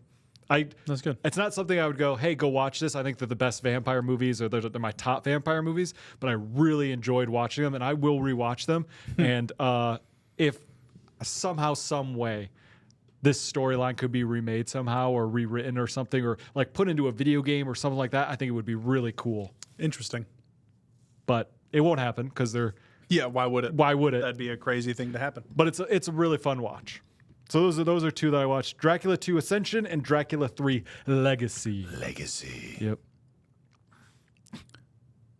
It was crime thriller next. Crime thriller. And I watched Missing. Another from my list. Oh, actually, that one works for crime thriller. That's great. Go ahead. What does Dracula? Monster Summer. We'll get to in a second. I was like, what? No. Yeah, I watched Missing. Right off it got my heart from the creator of Searching. Mm-hmm. Loved it. It's great. I don't really know what to say about it that I it's hard without spoiling can't or you know. So I'm not someone who watches these kinds of movies and is like, I'm trying to think so far ahead that it's like almost taking me out. Yeah. But I know how the first one went, that it was like, just here's a bucket of red herrings. You know what I mean? And I was like, okay, sure. So I made a call as early as I possibly could, and it was right. Cool. And then Shay, as soon as I said it, Shay agreed with it. So in a way, we were both right. But I'm not someone who watches because as the movie goes, I'm like, ooh, well maybe this. Ooh, well, I'm the throw the noodles. I'm like, ooh, I'm taking the bait, you know. Yeah. And then it happened at the end. I was like, oh my God, we were right.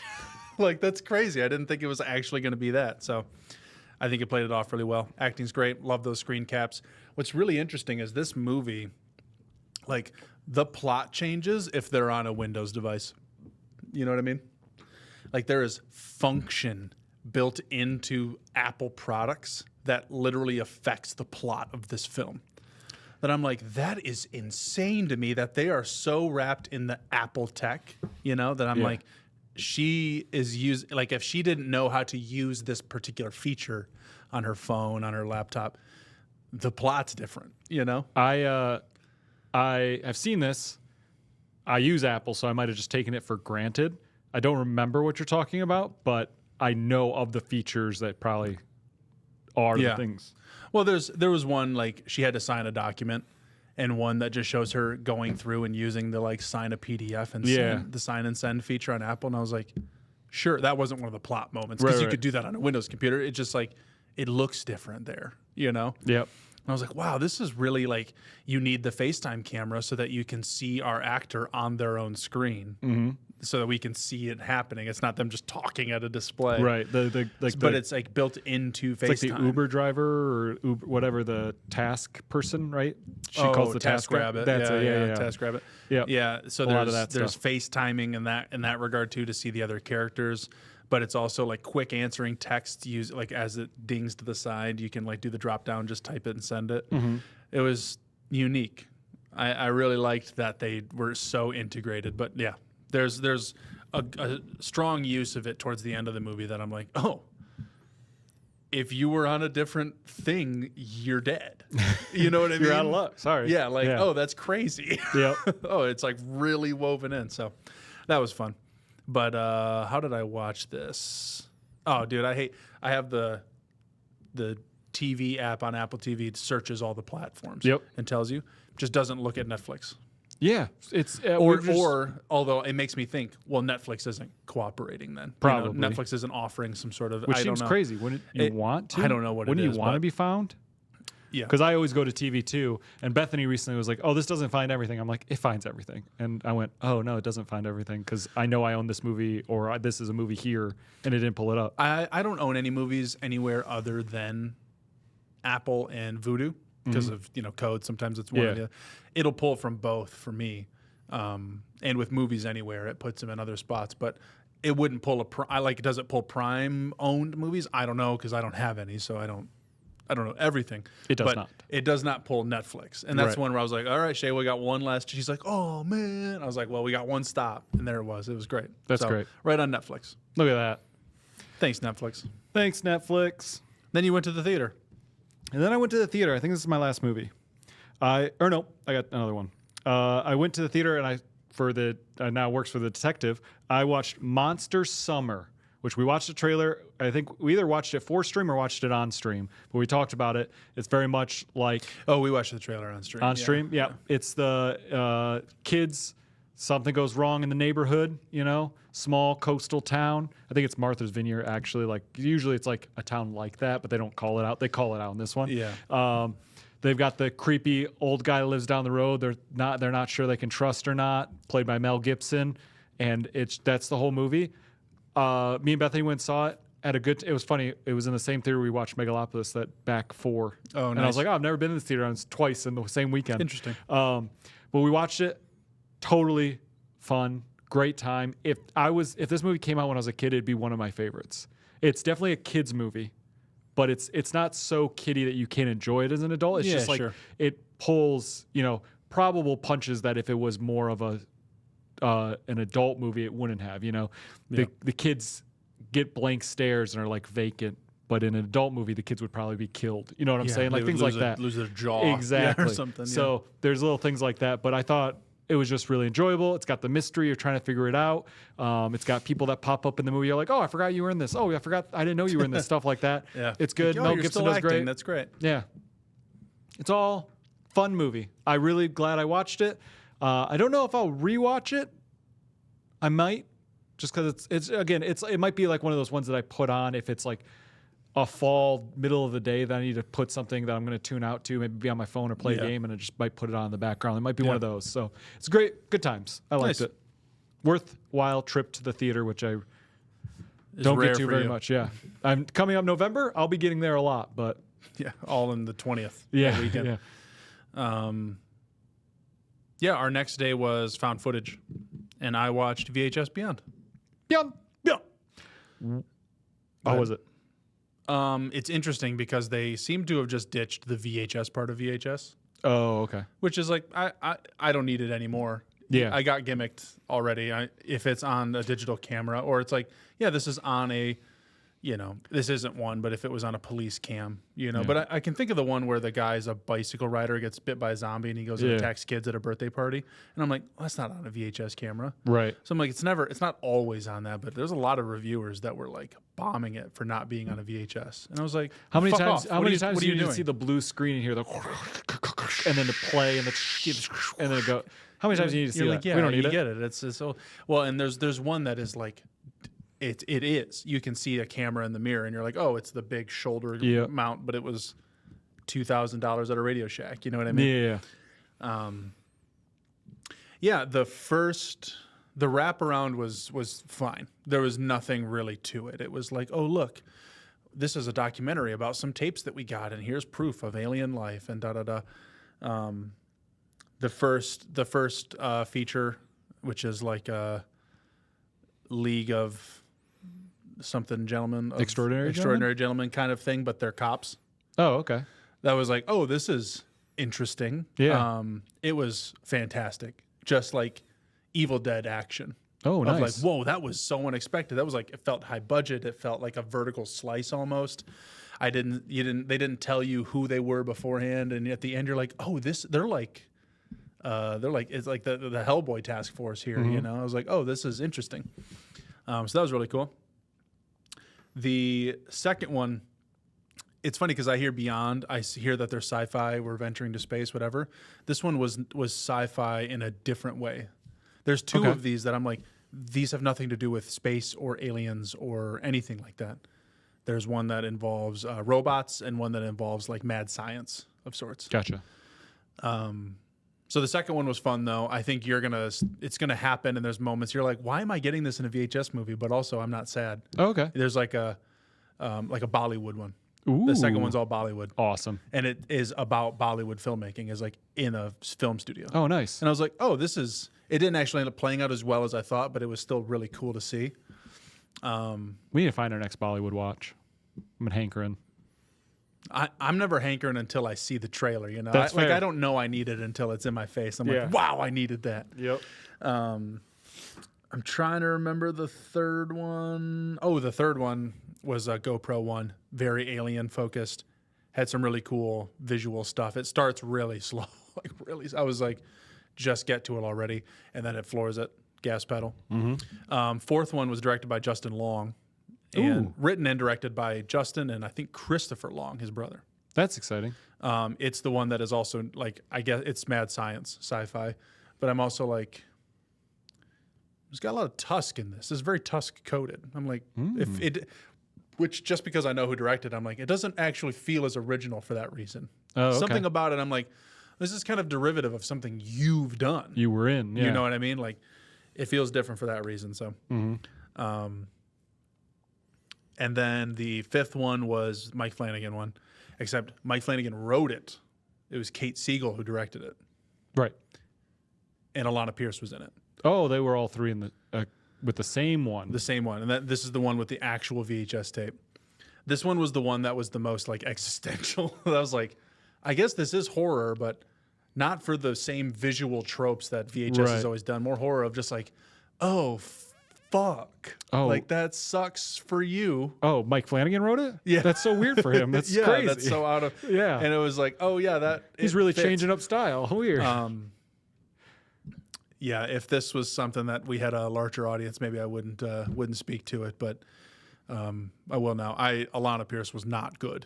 Oh no. Was like, maybe it's because I know you're not an actress like by trade, like this isn't really what you do. That I'm like looking for it. I'm looking at it different versus the no names that were all throughout the movie before I didn't pay much attention to. So it's, I suppose, possibly easier, but also it's like those people had to run around and shoot zombies or something, you know? Yeah. You have to deliver a fucking monologue because Mike Flanagan wrote Mike this. Flanagan, yeah. It's harder. Her acting was more difficult, I think. And she was also, there's a couple people in it, but she is solo for almost all of it. Gotcha. And it was like, wow, it's a lot of dialogue for you, girl. Dude, that... and it's not, I don't know how fair it is to her. I don't think it was a direction problem. Like, it didn't feel like a direction problem. But I was like, I think this short suffered because she was the one in it. That's unfortunate. Still good. Okay. It doesn't feel out of place at VHS. It doesn't rank anywhere near those movies in viral. Like, you know what I mean? Like, speaking of Mike Flanagan, dude, I love Midnight Mass, but that one episode where what's his face has the monologue, and they're on the couch, and they go, and then she goes in the monologue. I go, oh, come on. Yeah. About death. We just got through one of like, these. What's death like? Yeah, we just went through one of these monologues, dude. I was super okay with it. I didn't. I was worn out like, by the halfway through. Because he wrapped up and I was like, every oh, word. thank God. And then she starts, I went, oh no. I can see the writing on the wall. I'm like, oh, we're going back in. I was out. What happened? I loved it. God, I like his style a lot. I like his style. His flavor. This one, I can't argue style on this. This is a written style, of course. But this was one that had alien technology, aliens. It was very sci-fi. And it was, like I said, the one that was the most like, oh, by the lore of this world, you are fucked for the next 28 years. Whoa. That sucks. Yeah. And I was like, I don't even know if I should blame you. Like, it didn't feel like my over-ambition. It was just like, I guess it kind of was. Your curiosity, I guess, is the worst I could put on her. But, yeah, it was also one of the shorter. It felt shorter, at least. But I think that covers all of them except for the wraparound, which, like I said, was very minimal, very documentary. Okay. It was very clean. It was like very clean. I was like, oh, this isn't what I was expecting from the normal wraparound. I was going to say. Because the other wraparounds we get are typically other found footage pieces. Yeah. Wasn't the first one like police raiding the house or something? I think that's the second one. Second one? One of them. The first one is there's a guy in a house, and that's when there's like something moving around in the background, and sometimes things get pulled, you know. But the second one, I think, was the police raid, where they're like, this is the evidence. We got to put in the evidence. Yeah. But you're watching their body cams. Yep. Yeah. This was like, it gives you the, in 2011, you know, that kind of thing. Mm-hmm. But they're like, it starts like a true crime of like, we received these tapes, and here's photos of the tapes. And there's all the people like, oh, my good, and my Mike sitting in the chair. And it's shot like a documentary, presented like a documentary. The people sitting in the chair feel like experts in a field that I don't know about, you know? Okay. So it played fine. But I really enjoyed it. Gotcha. I've enjoyed the last few VHSs, so. Cool. Last thing I watched Rose Red. For my Stephen King. Right, the TV show. It's a TV miniseries. movie. It's 3 episodes. Each episode's an hour and a half. I think one might be an hour 40, one might be an hour 20. It was like 4 hours total, you said, right? It was like 4.5. 4.5. Oh, okay. So it was an hour and a half. Yeah, each. I think the first one was like an hour 40, and then the second one might have been like an hour 20, something. Really good, really interesting, because I was watching it, and the second one started, and it said written by Stephen King, and I went, oh, this is written by Stephen King? And Bethany's like, yeah, it's a Stephen King one. I'm like, I know it's a Stephen King one, but this is written by Stephen King. And she's like, yeah, aren't they all? I'm like, no, once it goes to movie form, he goes hands off. He's done, unless it's Maximum Overdrive. Then he shows it how it's really done. You gotta do it yourself. That's what he does, right? Doesn't he? You gotta do it yourself. So it was interesting to see him, like, he actually wrote it. And once I knew it and I started listening, I was like, yeah, this would be a line that a writer would not, like a writer of a TV show wouldn't put in, but it's in here because Stephen King wrote it, where it's like, he does a lot of things where in his books, there'll be like a car or something, and somebody has a very specific name that's like, in your household, it's known as this, like this pen is the Luffy pen because it's got Luffy from One Piece on it. So it's just like, oh, where's Luffy at? And everyone knows it's the pen. And then when he goes on writing, he'll be like, and oh my God, I grabbed Luffy to save my life and stab it in the neck. Like Luffy becomes a term. It's like that. And in the show, he's like, someone looks at a car and he's like, that's my mom's car. Yeah, the scoot along. The what? Yeah, it's because she scoots along to the stores in it. That's the scoot along car. And I'm like, no writer would have that unless it's Stephen King because he does it in all his stories and all that stuff. So there's little things like that I started to pick up on. Things. Yeah. Yep. And it's interesting because I didn't read this book. The book is actually called The Diary of Eleanor Something and My Time at Rose Red. Now, the girl's name in the title of the book is the girl from the past, the ghost girl from the past that these people are interacting with, because the story is essentially a professor grabs a bunch of different people that have kind of telekinetic powers. One person does ghost speed writing. Yes, essentially. One person does speed writing. One person can read minds. The other one touches things and can have visions. And then there's like the one girl who has autism who's like the super telekinetic, can lift things with her mind like she's superpower. The Avatar. Yes, she's the Avatar. She is what's her face from Halloween Town, the main girl, Marnie from Halloween Town, the actress. So they bring them all to this house because she believes that they can bring ghosts and wake up Rose Red with the power of these people because it's gonna like use their power and get bigger. And then halfway through they're like, you knew it was gonna use us. It's feeding on us and it's like slowly draining them and killing them to power this ghost house. And interesting. The whole thing got done. I went, that was super awesome. I really, really liked it. And I think it's got strong enough scares and unique things, and really kind of plays in because the house is essentially like the Winchester house where someone started going crazy and started building things that don't really make sense. Oh, sure. They have the hallway that looks big and it looks like goes on forever, but it's just forced perspective and you push on a wall. It's just a normal door behind the wall. There's a mirror library where the whole floor is a mirror, so you see the up and the down. Like it feels like it's like you're floating because it bounces and all this stuff. So I was like, very Winchester house. I was like, the scares are good, the ghosts are good, the motives and like the why the people are here work. And I'm like, this could be a movie made today, and it would totally play as a great haunted house movie. And I'm like, we don't need more Stephen King adaptations, obviously, but it's like, it's funny that we keep getting how many different Pet Cemeteries and how many different ones, which had really good movies, but we don't go back to these lesser known ones as much. And I'm like, I don't know how it did on TV or how it was received when it came out. Because it was a little bit slower than I would say a lot of it. But in my head, it's very much in the same vein as like Storm of the Century, which has got the slow build to the end. You know what I mean? So I really liked it. It's like I almost want... How'd you watch it?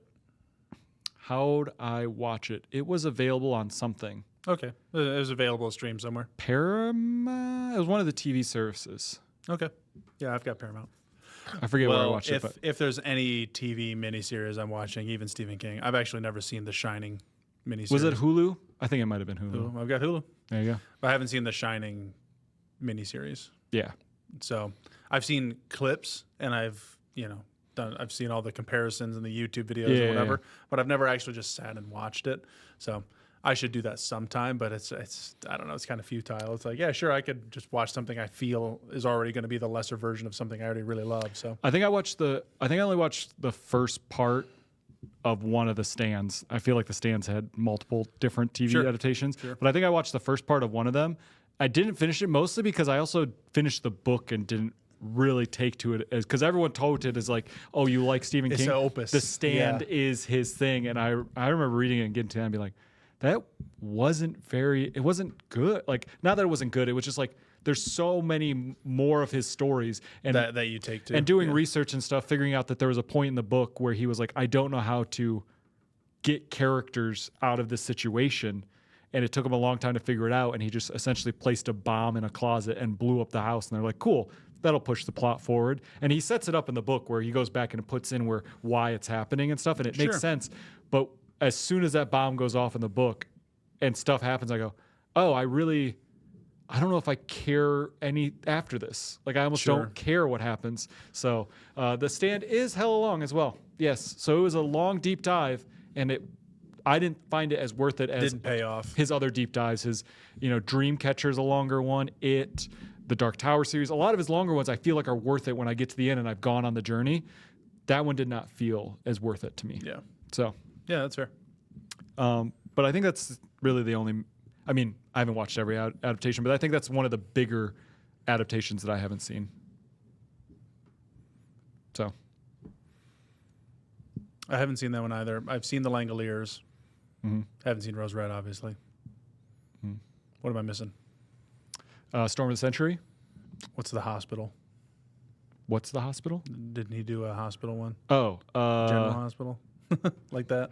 Yeah, no, it's I don't remember. Oh, look at that. And I have not seen Storm of the Century.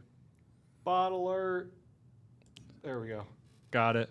It's right behind the camera. It always is. Banhammer. Thank you, Holy. Are we sure it was a bot though? Did we just I'm did we so act sorry. too fast? All-time barrel. Sorry, Whoops. but you're banned. Boom. You had one chance, One shot. one opportunity. We have 20 minutes, and then it's been 2 hours of us chatting about what Wow. we watched. Well- I mean, we could have chatted longer about everything. That's true. We're waxing, and also, I'm tired. That's fair. I'm just talking about movies I watched this week. Like I wasn't ready to bring anything to the table. That's all right, because we got one bit of news to kind of wrap us up. Terrifier 3. It's very exciting for me.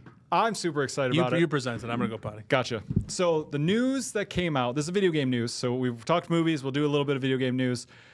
Halo has essentially just flipped everything that they're doing. So if you don't know, Halo was made by Bungie. Then it became 343 for 4, 5, and Infinite. And the Master Chief Collection was 343 as well. 343 Studios. Recently, they came out and said, hey, 343 is restructuring, rechanging. They're now becoming Halo Studios. And they're switching where 343 made their own engine to make Halo games in called the Slip Space engine. That engine was old, getting old, made it hard to make things, and makes a lot of things really difficult in Halo Infinite. And also, it's being 343 Studios, you had to be people that made the engine and made the game in the engine. And sometimes that didn't really work out for the best. And that means we're getting a less than... Something fell across the studio. That was kind of creepy. It means we get a less than perfect product in the end, or at least less than what they wanted to give us, I think. So what they're doing now is all future Halo games are going to be made in the Unreal Engine outside. Obviously, that's an engine that's available for everybody. They don't have to worry about making the engine. So their creatives, their people on the team, Halo Studios, just really have to worry about making good Halo games. They don't have to worry about the engine or all the other back-end stuff. So what they said is we're done being a tech company and a game company. We can just focus on being a game company, which is very exciting. And then they let out with that there are multiple Halo projects in the work, which is really great. I'm very excited for all that. I play a lot of Halo Infinite. I've played a lot of the Halo games. I think just recently, I think I'm like at 700 hours in Halo Infinite. Nice. So I like those games. I'll play them no matter what. But hearing that they're like, hey, we're going to double down, because obviously everyone knows Halo Infinite came out, had some issues. Then I think over the past however long has gotten better. I think it's a great game to go back to. And I think a lot of people have come back to it every once in a while and be like, this is a fun game. It's great. But it's not going to have the lasting power that I think Halo should have, or a game that's going to keep a studio afloat can have. So seeing the wind down and me having 343 come and go like, hey, we're doubling down. We are now Halo, period. We're making more Halo, period. I go, oh, that's so exciting that they're like, not saying that there wasn't going to be more Halo in the future, because there's going to be until it just really, it'd have to really fail for that to stop. But it's always that worry. It's like, when are we getting another Halo? What is it going to look like? What's the team plan? All that different stuff. To know that they're like, we're doubling down. We're going back. This is what Halo looks like. Here's a couple of visuals of what Halo's going to look like, what we're shooting to feel like, stuff like that. Got me so excited. I'm very excited about it. It looks pretty. I trust them.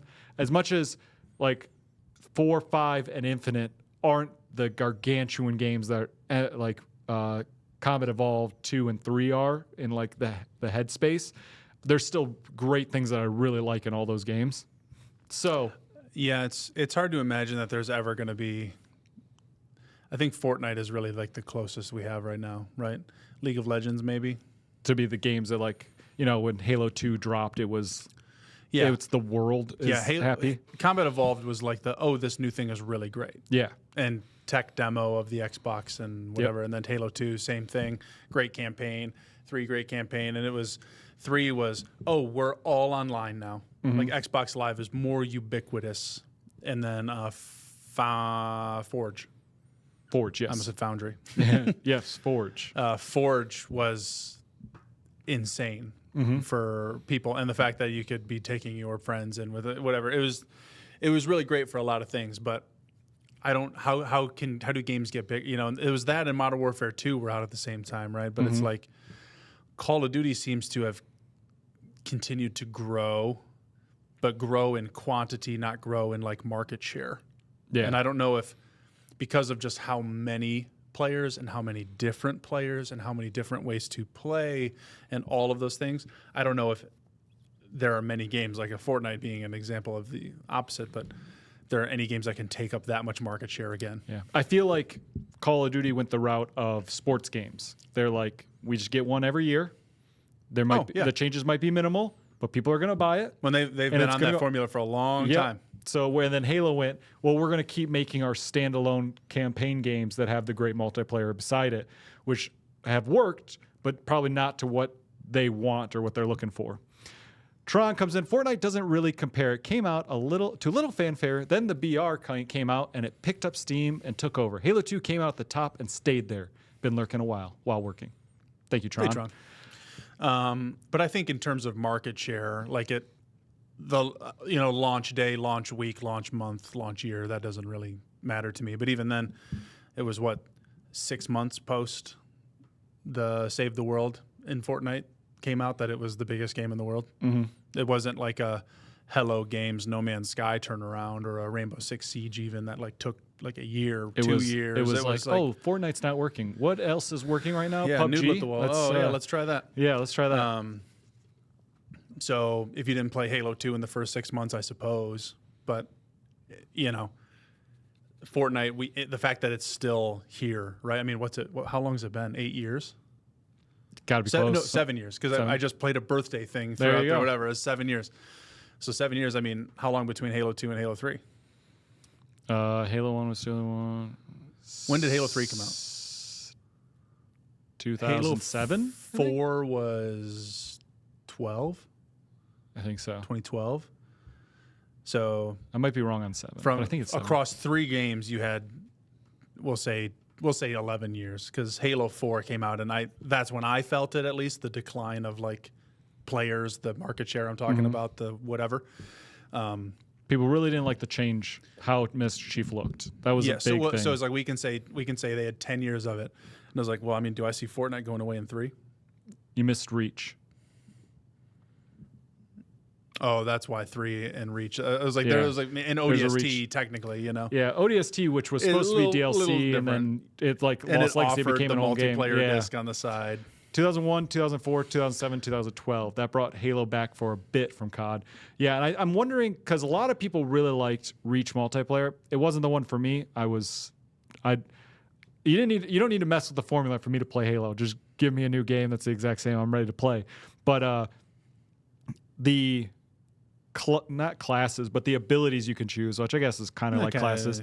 That of Reach, I think that might be what they might bring back in future games for the multiplayer to diversify we talked about it a little off bit. Stream of just what is Halo going to do better? Because they're like, look how beautiful it is in Unreal Engine. I'm like, shit, everything can run on Unreal Engine now. Like Unreal, it's so ubiquitous an engine.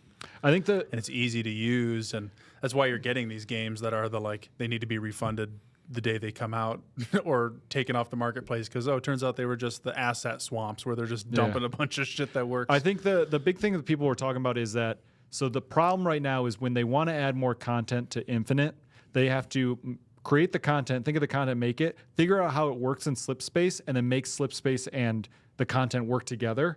Where in the future, when they want to make more content, they just have to create the content in Unreal. They don't have to try to create the... Yeah, I guess. I mean, a lot of game companies not now.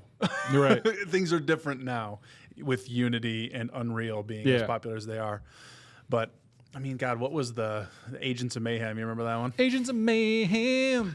Yeah, that was one that if you build, depending on how one builds their engine, right? That they actually had, which might speak to the game Agents Mayhem, but they actually had one of their janitorial staff come in and make a level.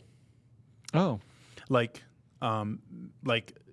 that was their test of like, you're here, you're in this building, you have access to all of our secret shit.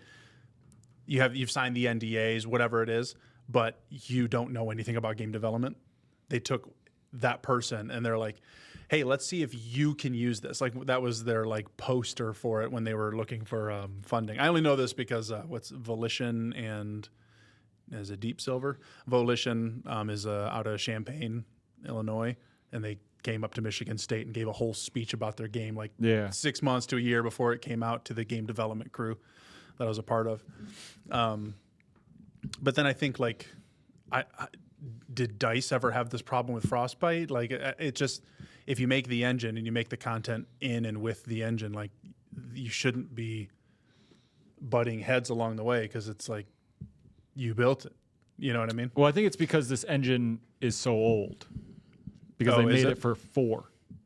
And they've been using that engine. Well, I don't play Halo, so that's where I'm like, I don't know about this engine. You know what I mean? I don't know how this works, but yeah, they essentially made it for 4 because the one engine ran 2, 3 ODST reach, and then they're like, cool, we'll start a new one for 4, the 343 when we branch off, and then that's what they've been using ever since. So, but I think for me,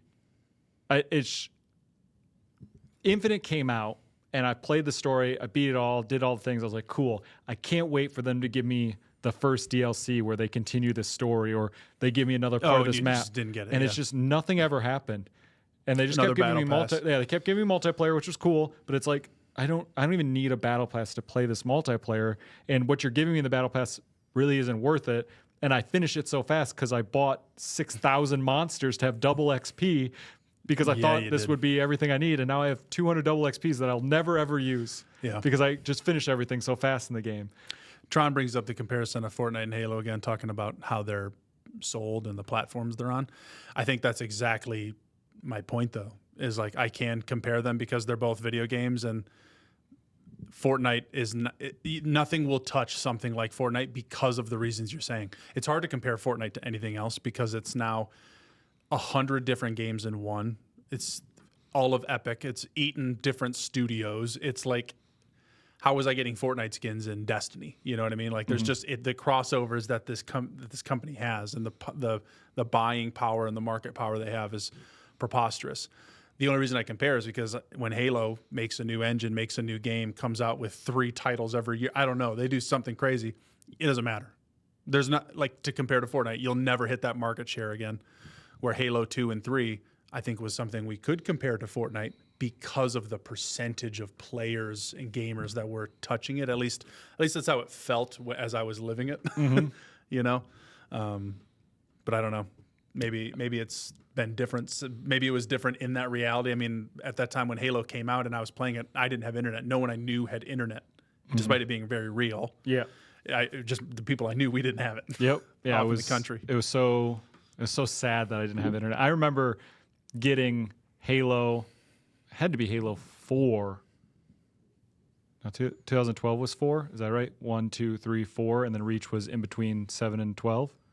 So it would probably be 2012, right. Halo 4, and actually having internet for the first time. Actually, when ODST came out and they had the new map packs, I was house sitting my girlfriend's house at the time, and I brought Alec to come play because they had internet. Our house didn't. So we went, got our games right in the morning, and then went to her house and just hooked it up to the TV and just played in her house while we house sat for all day. That's all we did was literally just play sitting in the house. Yeah. Yep. So, but I don't know. Did you see recently? Because did you know of the Halo Mega Block game that was in development? No. They made a Halo game, like Lego game, but it's Mega Blocks. Cool. Yeah. And it never went anywhere. Just recently, that sounds about right. It's been fully released and you can play it. Like on the internet, you can download it and play it. If you have an Xbox 360 dev kit or a PC, you can download and play it. It's not finished, but everyone's saying it's like, how is this? This game is 80% of the way finished. Like, You jump around, you shoot, like blocks, like there's cutscenes, like there's voice acting, like it's like so close to done. It's crazy that I got scrapped. Polish. Yeah, and it's like it would be really cool if not only do we get Halo Beyond Infinite, Halo Beyond whatever they do the next game now that they've gone away with the numbers. You do Halo whatever, we get that next big campaign shooter on Master Chief again. That's great. Another rumor is the stuff they're showing in their Project Foundry right now, and they're showing you what games look like. Master Chief looks like Combat Evolved Master Chief. Yep. So they're thinking in 2026, which will be the 25th anniversary of Xbox CE. I guess Xbox and CE, they hand in hand. They're going to release a new version in Unreal Engine for that, and we're going to play Combat Evolved again. Great. Those are two great. If on top of that we get a Mega Bloks or Lego or like a kid Halo game, I'm playing the shit out of that too. Like, give me another one. The only games I don't play are Wars because I'm just bad at RTSs. I've played both of them. I've gotten like 3 levels in and I'm just bad at it. I can't do it. Yeah, but more the Spartan Assault or Spartan Assault fucked. So like all game those. was good. Just give me other games in this world. The world of Halo is so big and so broad, and you can do so many games in it. I understand Master Chief's the main point. I'm playing the shit out of Master Chief whenever he shows up on screen. Sure. But give me all the Halo. I'd love to play all of them. Yeah. I mean, it's interesting because I don't know, like, what's the goal, the actual outcome? You as a Halo fan that's going to play Halo no matter what, of course it's great for you. Yes. Like, there's what could happen that could make it worse. Like, they just give you 10 bad things in a row. That's just not going to happen. Right. It's impossible. You're at the very least, the worst, like, for me, the worst thing they could give me is Combat Evolved 25th Edition. I go, I don't give a fuck. I don't want to play that again. God, like, it's going to look so good, though. Well, yeah, it's going to look so good. I was And like, there's so many other shooters right now that look so good that I'm like, I don't need to play Combat Evolved again. You know? really do. How many times I got to beat on Legendary? Whatever. That's just me. But I'm happy. Like, if it gets made, that's great. But how much of this is going to help or save or do anything with their studio? Is anything really going to change? Like, I don't know. It's nice that they don't have to worry about running on a very specific engine that they created a decade ago. It's nice that Unreal Engine has its own team of whatever. And even in their Vidoc, they've got Mr. Epic there talking about how it's going to be implemented. But is that the reason they didn't make any maps? Is that like really the reason? I mean, I think that's might be the reason. They actually made maps. I shouldn't say maps. I meant story or whatever. But they have made maps, but a majority of the newest maps are the Foundry forged by players. Exactly. And there's like, that's great. Let's take that. There are new maps that they did. Yeah, so it's like, well, is it the guy who's building the engine that you now have, or that's running the tech side of the company? Is he now free to run the creative side? Like, those are two different things, right? Yeah. So it's like, well, this guy's not going to design levels for you now. So like, are you laying him off and getting a whole new crew of creatives in here? They like, are talking about hiring a bunch of creatives. Well, they did say that. They're like, we're but it was like, are you hiring to be a creative at Halo Studios to do the Halo mobile idle tapper? The fucking match 3 game, you know what I mean? Like, who knows what they're going to do, but I don't see it as doom and gloom, but I also don't see it as like the ray of sunshine. It's just like, you guys got a more easy to use engine and you say you're diving deeper into it. You've rebranded. You're just going to be Halo. Microsoft's doing a lot of really good moves. They need bigger titles on their side, but now what? You know, like what could they give me that would make it worth that big of a change? And I don't know. But in 3 years when we get that and we're sitting down and playing together and we look at you and go, Halo's back. And it's going to be great. I think we've played Infinite together for like 35 minutes. That's true. That's why I have Space Station as my only HCS skin, is because you were like, oh, I bought a Space Station skin. I was like, I'll buy it with you. And I got it. And I was like, I'll get the other ones later. Gosh, I don't remember that being the case. I do. I know I bought it. I know that for sure. Yep. That was day one. And I was like, I'll get it. Well, the multiplayer is good. I didn't. It doesn't draw me in personally, but I'm like, oh, it's undeniably, this is great. Like, it feels great. It's smooth. It's polished. Yep. I didn't get into the campaign because I was like, oh, I'll wait for co-op for Shay, which she did want to do, but she never got Game Pass. She's like, I don't want to buy it. Okay. And here we are. Years removed, never played it. Well, there's still time. We can go back and play it now. Oh, yeah. It's still here. The new thing they're doing, actually, which is kind of interesting, in the new, I think it's the Halloween season or the season coming up. I don't know when it's dropping, but they're doing third person where you play the whole game in third person, which is going to be interesting and fun, just different. Oh, yeah. I just think it's just Hey, some options. I mean, any way that lets somebody play how they want, dude. That's great. They're giving it's The like fact that I certain can play game World types. of Warcraft in first person is like, just like, okay, sure, why not? Yeah, For all those RPers out there. there it is. I'm excited for Halo. So tell everybody, scream from the rooftops, Halo's back. Get ready. Halo's back. You keep saying in the 2026. future. In the future. Halo's back, but to it's the back future. now. Don't worry. Get excited. If you're playing Infinite, I'll be on there. So, But hey, new Diablo season came out technically last night, sort of today. what did? New Diablo. Yeah, I season. guess so. Oh, it's got nothing to do with you. Okay. Vessel of Hatred came out today. There's an Overwatch season in 2 weeks. I hear they're changing Sombra, getting rid of her hack. Oh, interesting. Which one? The We both go for the tickle fingers. They're changing to that, and instead you throw something. You have to hit them with it to hack them. But if you hit them with it and hack them, it like hacks the people next to them too if they're too close. So it's like a multi-hack, but you have to hit them with something instead of just the. So you have 3 things to throw? I think so. Yeah, I'll check on that later. But Okay. anyway, Overwatch. Did you see the My Hero skins? Did I? Yeah, I've seen the skins, but I not. Yeah, because they're not out yet. Yeah, but I was just so they've got Yeah, those skins. But so they got that coming. I think before the end of the season. But there's Overwatch, so that's happening. And then in I don't know, probably just a little over a week now. New World has a big free update on PC. Veteranum or something. Aeternum, I was close. which is the name of the world. So. Oh, okay. But it's fresh servers and crossplay with Xbox and PlayStation and I'm doing Spiritborn for sure. I actually made my Spiritborn today, and I named her after God. Why can't I think of it? I couldn't get it out of my head because Greg Miller named his Chapel Roan. Like he just straight up named her Chapel Roan. I made a similar looking character, but I named mine. What is her name? Narset. Oh, okay. From Magic. There it is. I was like, because she Look at that. it's like Kung Fu is like the thing, which if it's anything like the monk dude, that's the only character I'm ever gonna roll ever again. But yeah, I named her after one of CGB's faves. Tron and Hokie have been going back and forth about Internet on CE Online, but then I see Tron saying that GF and him will be doing double Spiritborn. So double spirit, but well, you got the 4 spirits to pick from. So what are the 4 spirits? Centipede, Gorilla, Jaguar, Eagle. 3 of those make sense. Centipede. Centipede is a really weird. Yeah, well, it's like, And it was the first it's one you like- said. I was like, oh, this is going a direction I didn't think. It's the one I picked. Oh. Well, you You're a don't, bug boy. You don't really pick it in that kind A little of way. bug boy. I'm a little bug Weevil boy. Underwood Well, here. it's more so do you want I think the Gorilla's stone. I mean, like I've barely touched it. Mm-hmm. It was maybe 30 minutes today, 15 minutes before I left just to wake me up a little bit today. I think Wake the me Gorilla's up. stone, the Eagle is lightning, the Jaguar is fire, and the Centipede is poison. And I just like poison. Did anyone want to go with Snake? I don't know why. I don't know what their reasoning is. but Interesting. Because it's just like big creature.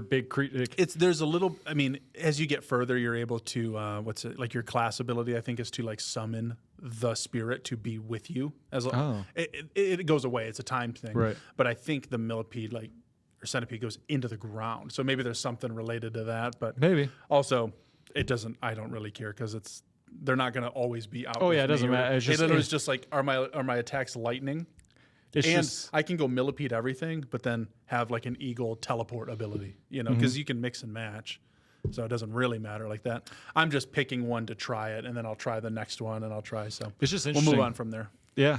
That's just Yeah, Holy gets the Narset reference. Hey, There we go. Cool. Well, I did have something else, but we're already at time, so we can save that for next time. Because we got more stuff to do today. There's always more work, and then we got a big day tomorrow. So, God. And I'm getting Discord messages about flights and when am I meeting people and what's going on. So cool. We got work to do. Plus, I'm pretty fucking hungry, actually. I'm not going to lie to you. I ate a little bit of cereal before we started recording, and I was like, that should do me. Nope, didn't do me. I need to go find food. I don't know what I'm eating. I don't know if I really brought much. It's pizza time. So it might be pizza. It's right there. It's a and great idea. Hey, you know what? Pizza? Maybe? Okay. I love that idea. So we're going to go get some pizza. Where are you flying to? Who says that? Tron. Tron? No, we had people flying to us. Yep. Special. We are being flown upon. Yes. People are coming to the studio.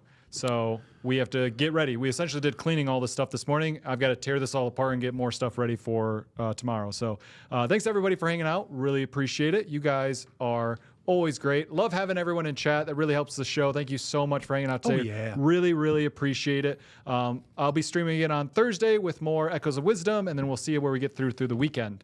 Alec and stuff are back next week, I believe, so we can probably get some.